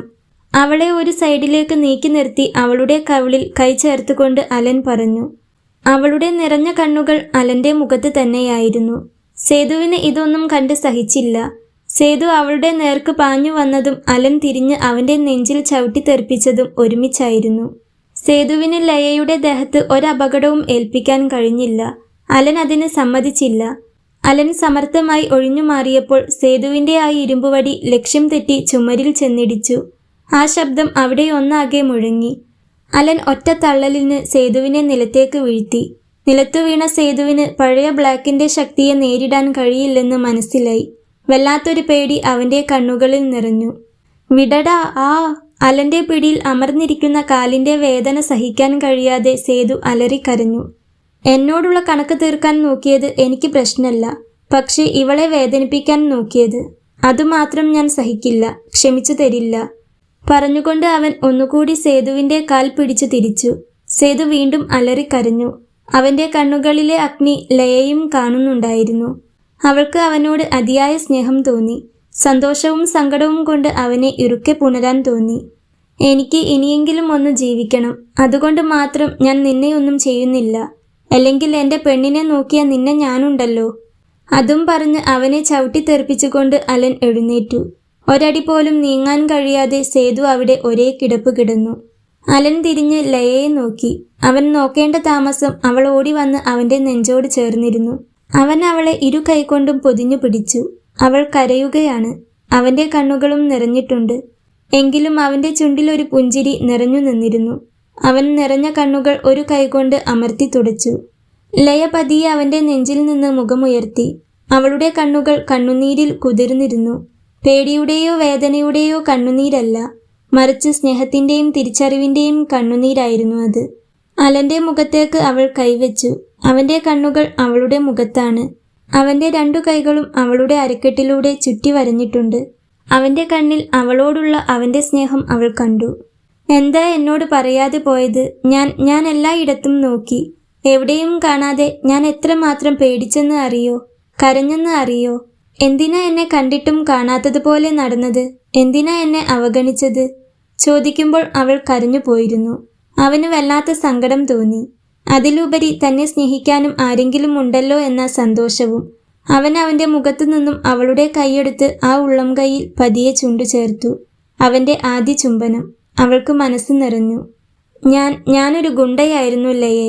പണം കിട്ടിയാൽ എന്തും ചെയ്യാൻ മടിക്കാത്തൊരു ഗുണ്ട. ഞാൻ നിന്നെ എങ്ങനെയാണ് ആഗ്രഹിക്കുന്നത്? എന്നിട്ടും എപ്പോഴോ ഞാൻ നിന്നെ സ്നേഹിച്ചു പോയി. നിനക്കൊരു നല്ല ജീവിതം. എന്നെ സ്നേഹിച്ചാൽ അതൊരിക്കലും കിട്ടില്ലെന്ന് എനിക്ക് തോന്നി. പക്ഷേ അപ്പോഴും നിന്നെ വിട്ടുകളയാൻ എനിക്കായില്ല. അങ്ങനെ ആലോചിക്കുമ്പോൾ പോലും എനിക്ക് ഭ്രാന്ത് പിടിക്കുന്നത് പോലെയാ തോന്നിയത്. എന്നെ നീയേ സ്നേഹിച്ചിട്ടുള്ളൂ. ദുഷ്ടനായിരുന്ന സമയത്തും എന്നെ ഒരു മനുഷ്യനെ പോലെ കണ്ടത് നീ മാത്രമാണ്. അങ്ങനെ നിന്നെ ഞാൻ സ്നേഹിച്ചു പോയി. പക്ഷേ ഒരു വാടക ഗുണ്ടയായി നിന്റെ മുൻപിൽ നിൽക്കാൻ എനിക്കാവുമായിരുന്നില്ല. ഞാൻ എല്ലാം മാറ്റി, എല്ലാം ഉപേക്ഷിച്ചു നിനക്ക് വേണ്ടി. ഇവിടെയൊന്നും ഒരു ജോലി കിട്ടില്ലെന്ന് അറിയുന്നത് കൊണ്ടാണ് ദൂരേക്ക് പോയത്. അവിടെ ഫ്രണ്ടിന്റെ വർക്ക്ഷോപ്പിൽ ഒരു ജോലി കിട്ടി. നീ അറിഞ്ഞിട്ടില്ലെന്നേയുള്ളൂ. ഞാൻ ഇടയ്ക്ക് ഇവിടെ വരാറുണ്ട്, നിന്നെ ഒന്ന് കാണാൻ വേണ്ടി മാത്രം. നിന്നെ ഞാൻ സ്നേഹിക്കുന്നത് ആരെങ്കിലും അറിഞ്ഞാൽ ആരെങ്കിലും നിന്നെ ഉപദ്രവിക്കുമോ എന്നൊരു പേടി കൂടി എൻ്റെ ഉള്ളിൽ ഉണ്ടായിരുന്നു. പ്രത്യേകിച്ചും ഞാനിവിടെ ഇല്ലാത്ത സ്ഥിതിക്ക്. ഇപ്പോൾ എല്ലാം ഉപേക്ഷിച്ചു ലയെ ഞാൻ. എനിക്ക് മടുത്തു ലയെ ഈ ജീവിതം. അമ്മയും അച്ഛനും ആരെന്ന് അറിയാതെ ഈ തെരുവിൽ വളർന്നതാ ഞാൻ. എന്നെ പഠിപ്പിച്ചതും വലുതാക്കിയതുമൊക്കെ മുത്തശ്ശിയാണ്. രക്തബന്ധം കൊണ്ട് എൻ്റെ ആരുമല്ലാത്ത എൻ്റെ മുത്തശ്ശി. മുത്തശ്ശി മരിച്ചതിൽ പിന്നെയാ ഞാൻ ഇങ്ങനെയൊക്കെ ആയത്. അതുവരെ ഞാൻ ഇതുപോലെയൊന്നും ആയിരുന്നില്ല. മുത്തശ്ശി പോയപ്പോൾ തെറ്റും ശരിയും ഒന്നും പറഞ്ഞു തരാൻ ആരുമില്ലാതെ, സ്നേഹിക്കാൻ ആരുമില്ലാതെ ഞാൻ ഇങ്ങനെ ആയിപ്പോയി. ഇപ്പോൾ എല്ലാം ഉപേക്ഷിച്ചിട്ടും ഒന്നും എന്നെ വിട്ടുപോകുന്നില്ലല്ലോ. പറയുമ്പോൾ അവൻ കരഞ്ഞു പോയിരുന്നു. അവൻ കരയുന്നത് അവൾ അന്ന് ആദ്യമായി കണ്ടു. അവൻ്റെ അവസ്ഥ എന്തെന്ന് അവൾക്ക് മനസ്സിലാകുന്നുണ്ടായിരുന്നു. കൂട്ടത്തിൽ തനിക്ക് വേണ്ടിയാണ്, തൻ്റെ സുരക്ഷയെ കരുതിയാണ് അവൻ തന്നിൽ നിന്നും ഒഴിഞ്ഞു മാറി നടന്നതെന്ന് പോലും അവൾക്ക് മനസ്സിലായി. അവൾക്ക് അവനോട് വല്ലാത്ത അലിവും സ്നേഹവും തോന്നി. ലയ അവൻ്റെ കണ്ണുനീർ പതിയെ തുടച്ചു മാറ്റി. കഴിഞ്ഞത് കഴിഞ്ഞു, സാരില്ല, പോട്ടെ. പക്ഷേ ഇനി കരയരുത്. ഇനി ആരുമില്ലെന്ന ചിന്തയും പാടില്ല. ഇനി ഞാനില്ലേ കൂടെ, ഞാനുണ്ടാകും കൂടെ, എന്നും എൻ്റേതാ. പറഞ്ഞുകൊണ്ട് അവൾ അവനെ വീണ്ടും ഇറുക്കെ പുണർന്നു. ഇത്തവണ ആ ആലിംഗനം കുറച്ച് കൂടുതൽ ശക്തമായിരുന്നു. അവൻ അവളെ, അവളിപ്പോൾ തൻ്റെ സ്വന്തമാണെന്ന രീതിയിൽ അവൻ്റെ നെഞ്ചിലേക്ക് ചേർത്ത് പിടിച്ചു. അവളെ അങ്ങനെ ചേർത്ത് പിടിച്ചു നിൽക്കുമ്പോൾ അവൻ്റെ മനസ്സ് വല്ലാതെ ശാന്തമാകുന്നത് അവനറിഞ്ഞു. ആഗ്രഹിച്ചത്, സ്വപ്നം കണ്ടത് കയ്യിൽ കിട്ടിയ സന്തോഷമായിരുന്നു അവന്. അവന് മാത്രമല്ല, അവൾക്കും. അവൻ്റെ ഏകാന്തതയുടെ കോട്ടയിലേക്ക് കടന്നു വന്നൊരു പൊൻവെളിച്ചമായിരുന്നു അവൾ. അവൻ ശബ്ദമില്ലാതെ കരഞ്ഞു. അവനോടൊപ്പം അവളും. അലനും ലയയും പരസ്പരം സ്നേഹിക്കാൻ തുടങ്ങിയെങ്കിലും പുറം ലോകം അതിന് സമ്മതിക്കില്ലായിരുന്നു. തന്നെ സ്നേഹിക്കാൻ തീരുമാനിച്ച ലയയുടെ ധൈര്യത്തെക്കുറിച്ച് അലൻ ആശ്ചര്യപ്പെട്ടു. അവൾക്ക് അവനെ പൂർണ്ണ വിശ്വാസമായിരുന്നു. അവസാനം ഇരുവരും ഒന്നിച്ചു ജീവിക്കാനുള്ള തീരുമാനമെടുത്തു. ദിവസങ്ങൾ പതിയെ കടന്നുപോയി. അവർ തമ്മിൽ മനസ്സുകൊണ്ട് ഒരുപാട് അടുത്തു. ഒരു ദിവസം ലയ അവനെ വീട്ടിലേക്ക് ക്ഷണിച്ചു, അവളുടെ മാതാപിതാക്കളോട് എല്ലാം തുറന്നു സംസാരിക്കാൻ. അലനെക്കുറിച്ച് അറിയുമ്പോൾ ആദ്യം ചിലപ്പോൾ അവർ എതിർക്കുമെങ്കിലും അവൻ്റെ മനസ്സ് എന്തെന്ന് അറിഞ്ഞാൽ അവർ സമ്മതിക്കുമെന്നൊരു പ്രതീക്ഷ ഉണ്ടായിരുന്നു അവൾക്ക്. എവിടെയെങ്കിലും നല്ലൊരു ജോലി കണ്ടുപിടിച്ചിട്ട് പോരേ എന്ന് അലൻ ചോദിച്ചെങ്കിലും അവൾ സമ്മതിച്ചില്ല. വീട്ടുകാരോട് എല്ലാം ഒളിപ്പിച്ചു വെച്ച് അവരെ പറ്റിക്കുന്നതിനോട് അവൾക്ക് താല്പര്യമുണ്ടായിരുന്നില്ല. അങ്ങനെ അവളുടെ നിർബന്ധത്തെ തുടർന്ന് അവളുടെ വീട്ടിലേക്ക് അവൻ ചെന്നു. എല്ലാം അറിഞ്ഞ അവളുടെ അമ്മയും അച്ഛനും ഇതിന് ശക്തമായി എതിർത്തു. ലയയുടെ അച്ഛൻ ഒരു റിട്ടയർഡ് സ്കൂൾ അധ്യാപകനായിരുന്നു. ആ അദ്ദേഹത്തിന് തൻ്റെ മകളെ അലനെപ്പോലൊരുത്തന് കൊടുക്കുന്നത് ചിന്തിക്കാൻ പോലും പറ്റുന്നതായിരുന്നില്ല. അല്ലെങ്കിലും ഏത് അച്ഛനും അമ്മയ്ക്കുമാണ് മുൻപ് വാടക ഗുണ്ടയായിരുന്ന ഒരുത്തന് മകളെ കൊടുക്കാൻ പറ്റുക? അവരെതിർത്തു, ശക്തമായി തന്നെ. അവളുടെ വീട്ടുകാരുടെ പേടി ന്യായമാണെന്ന് അലന് മനസ്സിലായി. അവൾക്ക് സുരക്ഷ നൽകാൻ കഴിയാതെ വന്നാൽ സ്നേഹം കൊണ്ട് മാത്രം കാര്യമില്ല. ഉള്ളിൽ കരഞ്ഞുകൊണ്ട് അലൻ അവിടെ നിന്നും പുറത്തേക്കിറങ്ങി. പോകരുത് അലൻ എന്നും പറഞ്ഞ് ലയ ഒത്തിരി കരഞ്ഞു. അതുപോലെ സമ്മതിക്ക് അച്ഛാ അമ്മേ എന്നും പറഞ്ഞ് അവരുടെ മുൻപിലും. അവിടെ നിന്നും ഇറങ്ങുമ്പോൾ അലൻ്റെ മനസ്സിൽ വേറെ ചിലതായിരുന്നു. ലയയെ അങ്ങനെ വേണ്ടെന്ന് വെക്കാൻ കഴിയില്ല. പക്ഷേ അവൾക്ക് വേണ്ടി ഒരു പുതിയ സുരക്ഷിതമായ ലോകം തന്നെ സൃഷ്ടിക്കണം. തൻ്റെ ഭൂതകാലത്തെ എന്നേക്കുമായി തുടച്ചു മാറ്റുന്നത് പോലെ ഒരു ലോകം. അലൻ ലയയുടെ വീട്ടിൽ നിന്ന് ഇറങ്ങിപ്പോയതോടെ അവളുടെ ജീവിതം ആകെ തകിടം മറിഞ്ഞു. അമ്മയും അച്ഛനും ഒരിക്കലും ഈ വിവാഹത്തിന് സമ്മതിക്കില്ലെന്ന് അവൾക്ക് ഉറപ്പായി. പക്ഷേ അലനെ മറക്കാനും അവൾക്ക് വയ്യ. അവൾ ആകെ തകർന്നു പോയി. എല്ലാം അറിഞ്ഞുകൊണ്ടാണ് അവൾ അവനെ സ്നേഹിക്കുന്നതെന്ന് അവളുടെ അച്ഛനും അമ്മയ്ക്കും മനസ്സിലാക്കാനും സാധിച്ചില്ല. പക്ഷേ ലയ അവനെ മാത്രമേ വിവാഹം ചെയ്യൂ എന്ന വാശിയിലായിരുന്നു. അതിന് അച്ഛനും അമ്മയും സമ്മതിച്ചില്ലെങ്കിൽ ഇനി തനിക്കൊരു കല്യാണമേ വേണ്ടെന്ന് അവൾ ഉറപ്പിച്ചു പറഞ്ഞു. അവൾ ഭക്ഷണം കഴിക്കാതെയായി. എപ്പോഴും കരഞ്ഞു കരഞ്ഞ് കണ്ണുകൾ വീർത്തു. രാവും പകലും അവൾ അവളുടെ മുറിക്കുള്ളിൽ അടച്ചിരുന്നു. അവളുടെ ഉള്ളിൽ അലനും അവൻ്റെ പ്രണയവും എരിഞ്ഞുകൊണ്ടിരുന്നു. അവളുടെ അമ്മയും അച്ഛനും അവളെ നിർബന്ധിച്ച് ഭക്ഷണം കഴിപ്പിക്കാൻ ശ്രമിച്ചു. പക്ഷേ അതൊന്നും നടന്നില്ല. മോളെ, നീ ഇങ്ങനെ വാശി പിടിക്കാതെ. നിനക്കെന്താ പറ്റിയത്? എങ്ങനെ നിനക്ക് ഈ തെറ്റ് പറ്റി? നിനക്ക് നല്ലൊരു ജീവിതം കിട്ടാൻ വേണ്ടിയല്ലേ ഞങ്ങൾ ഈ പറയുന്നത്? അവളുടെ അമ്മ അവളോട് ഓരോന്ന് പറയുന്നുണ്ട്. എനിക്ക് വേറെ ആരെയും വേണ്ട അമ്മേ. ഞാൻ അവനെ മാത്രമേ വിവാഹം ചെയ്യൂ. എനിക്ക് അവനെ വേണം അമ്മേ. അവൻ ആരുമില്ല, ഞാനേ ഉള്ളൂ. തെറ്റും ശരിയും പറഞ്ഞു കൊടുക്കാൻ ആരുമില്ലാതെ അവൻ ഇങ്ങനെയൊക്കെ ആയിപ്പോയതാ. പക്ഷേ അവൻ അതെല്ലാം ഉപേക്ഷിച്ചു എനിക്ക് വേണ്ടി. അവൻ്റെ കൂടെ ഞാൻ എന്നും സേഫായിരിക്കും. എനിക്കൊന്നും പറ്റില്ല അമ്മേ. അവനില്ലാതെ എനിക്ക് പറ്റില്ല അച്ഛാ. ഞാൻ ചത്തുപോകും. അവൾ വീണ്ടും എന്തൊക്കെയോ കരഞ്ഞുകൊണ്ട് പറയുന്നുണ്ട്. അതു കണ്ടും കേട്ടും അവളുടെ അമ്മയുടെയും അച്ഛൻ്റെയും നെഞ്ചു തകർന്നു. അവർക്ക് മകളുടെ കരച്ചിൽ കണ്ടു നിൽക്കാനായില്ല. അവളുടെ കണ്ണിൽ ഇടയ്ക്ക് വന്നു പോകാറുള്ള കടുത്ത വാശിയും ജീവിതത്തോടുള്ള വെറുപ്പും അവർ കണ്ടു. ഒന്നും കഴിക്കാൻ കൂട്ടാക്കാതെ അവളുടെ ശരീരം തളർന്നു.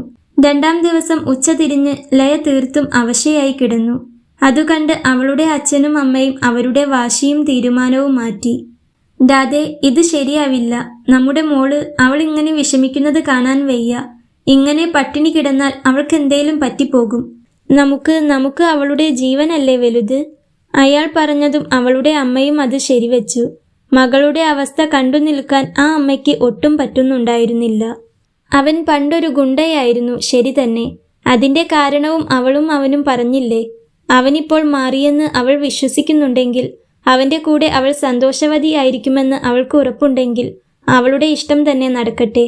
അല്ലാതെ നമുക്ക് പിന്നെ എന്തു ചെയ്യാൻ പറ്റും? ആകെയുള്ളൊരു മോളെ ഇങ്ങനെ പട്ടിണിക്കിട്ട് മരണത്തിന് വിട്ടുകൊടുക്കാൻ പറ്റുമോ? സമൂഹത്തെയും ആളുകളെയും ഒന്നും നമുക്ക് നോക്കേണ്ട. അവളുടെ ഇഷ്ടം, നമുക്കത് മാത്രം നോക്കിയാൽ പോരെ? പിന്നെ നമുക്കുള്ളതെല്ലാം അവൾക്കുള്ളതല്ലേ? കല്യാണം കഴിഞ്ഞാലും അവരിവിടെ നിൽക്കട്ടെ. അവനൊരു ചെറിയ ബിസിനസ് എന്തെങ്കിലും തുടങ്ങട്ടെ. അതിനു വേണ്ടത് എന്താണെന്ന് വെച്ചാൽ നമുക്ക് ചെയ്യാം. നമ്മുടെ കൺവെട്ടത്താകുമ്പോൾ നമുക്ക് അതൊരു ധൈര്യ. അച്ഛൻ പറയുന്നത് കേൾക്കുമ്പോൾ അമ്മയ്ക്ക് വല്ലാത്തൊരു സമാധാനം തോന്നി. എല്ലാം ശരിയാകുമെന്നൊരു പ്രതീക്ഷ. അലനുമായുള്ള വിവാഹത്തിന് സമ്മതമാണെന്ന് അച്ഛനും അമ്മയും അവളെ അറിയിച്ചു. ആ തളർന്ന അവസ്ഥയിലും അവളുടെ കണ്ണുകൾ വിടരുന്നത് അമ്മയും അച്ഛനും വേദനയോടെ നോക്കിക്കണ്ടു. അവളുടെ കയ്യിൽ നിന്നും അയാൾ നമ്പർ വാങ്ങി അലനെ വിളിച്ചു. ട്രൂ കോളറിൽ പോലും ബ്ലാക്ക് എന്നത് മാറി അലൻ എന്നായി മാറിയിരുന്നു. ഒന്നും കഴിക്കാതെ പട്ടിണി കിടന്ന് ലയയ്ക്ക് വയ്യാതെയായെന്നും ഒന്നിവിടം വരെ വരണമെന്നും മാത്രമേ അച്ഛൻ അപ്പോൾ അവനോട് പറഞ്ഞുള്ളൂ. കല്യാണത്തിന് സമ്മതിച്ച കാര്യം അവനോട് നേരിട്ട് തന്നെ പറയാം എന്നയാൾ കരുതി. കേട്ട പാതി ഇപ്പോൾ തന്നെ വരാമെന്നും പറഞ്ഞ് അവൻ ഫോൺ വെച്ചു. അലന്റെ നെഞ്ചിൽ എന്തെന്നില്ലാത്തൊരു പേടി വന്നു നിറഞ്ഞു. അച്ഛൻ ഫോൺ വിളിച്ച് തന്നോട് പറയണമെങ്കിൽ അവൾക്ക് അത്രയും വയ്യാതെയായി കാണണം. അവന്റെ കൈ ആക്സിലേറ്ററിൽ മുറുകി. വീട്ടിലെത്തി കോളിംഗ് ബെൽ അടിച്ചതും അച്ഛനാണ് വന്നു വാതിൽ തുറന്നത്. അവളെവിടെ? അവൻ ചോദിച്ചു. മുകളിലെ മുറിയിലുണ്ട്. അച്ഛൻ പറഞ്ഞതും അവൻ വേഗം സ്റ്റെയർ ഓടിക്കയറി മുറിയിലേക്ക് ചെന്നു. കട്ടിലിൽ തീർത്തും അവശയായി അവൾ കിടക്കുന്നുണ്ട്. അതുകണ്ട് അവന്റെ നെഞ്ചുരുകി. അമ്മ അവൾക്കരികിലിരുന്ന് കരയുകയാണ്. മോനെ, എൻ്റെ മോള്, നീ വന്നു പോയതിൽ പിന്നെ അവളൊന്നും കഴിച്ചിട്ടില്ല. ഞങ്ങൾ ആശുപത്രിയിലേക്ക് പോകാൻ നിൽക്കുകയായിരുന്നു. എൻ്റെ മോൾക്കൊന്നും പറ്റാതിരുന്നാൽ മതിയായിരുന്നു. അലനെ കണ്ടതും അമ്മ കരഞ്ഞുകൊണ്ട് പറഞ്ഞു. അമ്മയുടെ മോനെ എന്ന വിളി അവൻ്റെ ഹൃദയത്തിൽ കൊണ്ടു. അവൻ അവരെയൊന്ന് നോക്കി. അമ്മ പേടിക്കേണ്ട, അവൾക്കൊന്നും വരില്ല. പറയുമ്പോൾ അവൻ്റെ സ്വരം വിറച്ചിരുന്നു. അവൻ്റെ അമ്മ എന്ന വിളി അവരും ഒരു നിമിഷം കുടുങ്ങിപ്പോയതുപോലെ. ലയ, കണ്ണു തുറക്ക് ലയ, പറഞ്ഞുകൊണ്ട് അവൻ അവളുടെ കവിളിൽ തട്ടി. അവൻ്റെ കണ്ണുകൾ നിറഞ്ഞു വന്നു. അവൾ കണ്ണു തുറക്കുന്നില്ലെന്ന് കണ്ട് അവൻ വേഗം അവളെ 2 കൈയിലും കോരിയെടുത്തു. നമുക്ക് ഹോസ്പിറ്റലിൽ പോവാം പറഞ്ഞുകൊണ്ട് അവൻ അവളെയും എടുത്തുകൊണ്ട് താഴേക്ക് നടന്നു. പണത്തിനു വേണ്ടി എന്തും ചെയ്യാൻ മടിക്കുന്നൊരു വാടക ഗുണ്ടയായിരുന്നില്ല അവനപ്പോൾ. മകൾക്ക് വേണ്ടി ജീവൻ നൽകാൻ പോലും മനസ്സുള്ള, അവളെ സ്നേഹിക്കുന്ന, അവൾക്ക് വേണ്ടി കരയുന്നൊരു ആണൊരുത്തൻ. അവൻ്റെ ഭൂതകാലം മുഴുവൻ മായ്ച്ചു കളയാൻ പറ്റുന്ന ആ സ്നേഹത്തിൻ്റെ ആഴം അവളുടെ അമ്മയ്ക്കും അച്ഛനും അവൻ്റെ കണ്ണുകളിൽ നിന്നും തന്നെ മനസ്സിലാക്കാൻ പറ്റി. ആണൊരുത്തൻ തൻ്റെ മകൾക്ക് വേണ്ടി കരയണമെങ്കിൽ അവൻ എത്രമാത്രം അവളെ സ്നേഹിക്കുന്നത് കൊണ്ടായിരിക്കണം. തൻ്റെ മകൾക്ക് തെറ്റിയിട്ടില്ലെന്ന് അവർക്ക് മനസ്സിലായി. ആഹാരവും വെള്ളവും ഇല്ലാതെ അവളുടെ ശരീരം തീർത്തും തളർന്നു പോയിരുന്നു. ഡ്രിപ്പിട്ടു. ഇത്രയും ക്ഷീണിക്കാൻ കാരണം എന്താണെന്ന് ഡോക്ടർ ചോദിച്ചു. അതിനുള്ള ഉത്തരമായി അവളുടെ അച്ഛനും അമ്മയും നോക്കിയത് അലൻ്റെ മുഖത്തേക്കാണ്. ഡ്രിപ്പ് പകുതിയായപ്പോൾ തന്നെ ലയയ്ക്ക് ബോധം വന്നു. അവൾ കണ്ണു തുറന്നപ്പോൾ ആദ്യം കാണുന്നത് തൻ്റെ കൈയും പിടിച്ച് അരികിലിരിക്കുന്ന അലനെയാണ്. അവൻ്റെ പേടിയും കരഞ്ഞു കലങ്ങിയ കണ്ണുകളും കണ്ടപ്പോൾ അവൾ അവനെ നോക്കിയൊന്ന് പുഞ്ചിരിച്ചു. അവൻ അരികിൽ തന്നെ അച്ഛനും അമ്മയും ഇരിക്കുന്നുണ്ട്. തൻ്റെ പ്രണയത്തെ തിരിച്ചു തന്നതിന് അവൾ അവരെ നന്ദിയോടെ നോക്കി. അലൻ, നിങ്ങൾ തമ്മിൽ എത്രത്തോളം സ്നേഹിക്കുന്നുണ്ടെന്ന് ഞങ്ങൾക്ക് മനസ്സിലായി. എൻ്റെ മോളോടുള്ള നിന്റെ സ്നേഹം ഞങ്ങൾ കണ്ടു. ഞങ്ങൾക്ക് ഞങ്ങളുടെ കുട്ടിയുടെ സന്തോഷമാണ് വലുത്. അതുകൊണ്ട് ഈ കല്യാണത്തിന് ഞങ്ങൾക്ക് സമ്മതമാണ്. പിന്നെ ഒരു കാര്യം, ഇനി നിനക്ക് ആരുമില്ലെന്നോർത്ത് വിഷമിക്കരുത്. അമ്മയും അച്ഛനുമായി ഞങ്ങളുണ്ട്. അതുകൊണ്ട് ഇനി ഒരിക്കലും പണ്ടത്തെ അലനിലേക്ക് തിരിച്ചു പോകരുത്. അതുപോലെയുള്ള ഒരു തെറ്റും ചെയ്യരുത്. ഞങ്ങളുടെ കൂടെ ഞങ്ങളുടെ വീട്ടിൽ താമസിക്കണം. ഞങ്ങൾക്കുള്ളതെല്ലാം ഞങ്ങളുടെ മോൾക്ക് കൂടിയുള്ളതാണ്. ഇനി മുതൽ നിനക്കും. അതുകൊണ്ട് ഉള്ളതുകൊണ്ട് നല്ലൊരു ബിസിനസ് തുടങ്ങണം. നന്നായി ജീവിക്കണം. അവൻ്റെ തോളിൽ കൈവച്ചുകൊണ്ട് അവളുടെ അച്ഛൻ പറഞ്ഞു. കുറച്ചു സമയം കൊണ്ട് തന്നെ അവർക്ക് മാറ്റം വന്നിട്ടുണ്ടെന്ന് അവന് മനസ്സിലായിരുന്നു. എങ്കിലും നേരിട്ട് ഇത് കേട്ടപ്പോൾ അവന് വല്ലാത്ത സന്തോഷം തോന്നി. അവൻ അവളുടെ അമ്മയെ നോക്കി. അവരുടെ മുഖത്തും സന്തോഷമാണ്. അവളെ നോക്കുമ്പോൾ അവൾ നിറഞ്ഞ കണ്ണുകളോടെ അവനെ നോക്കി ചിരിക്കുന്നുണ്ട്. ആ ചിരിക്കിടയിലും അവളുടെ ചുണ്ടുകൾ വിതുമ്പുന്നുണ്ടെന്ന് അവന് തോന്നി. അവൻ അവളുടെ വലം കൈ പിടിച്ചെടുത്ത് ആ ഉള്ളം കൈയിൽ ചുണ്ടു ചേർത്തു. സന്തോഷം കൊണ്ട് അവൻ്റെ കണ്ണും മനസ്സും ഒരുപോലെ നിറഞ്ഞു വന്നു. ഇരുട്ട് മാത്രം നിറഞ്ഞു നിന്ന അവൻ്റെ ലോകത്ത് ഇപ്പോൾ വെളിച്ചം മാത്രമേയുള്ളൂ. ആ വെളിച്ചം അവളായിരുന്നു, അവൻ്റെ ലയ, അവൻ്റെ പ്രാണൻ.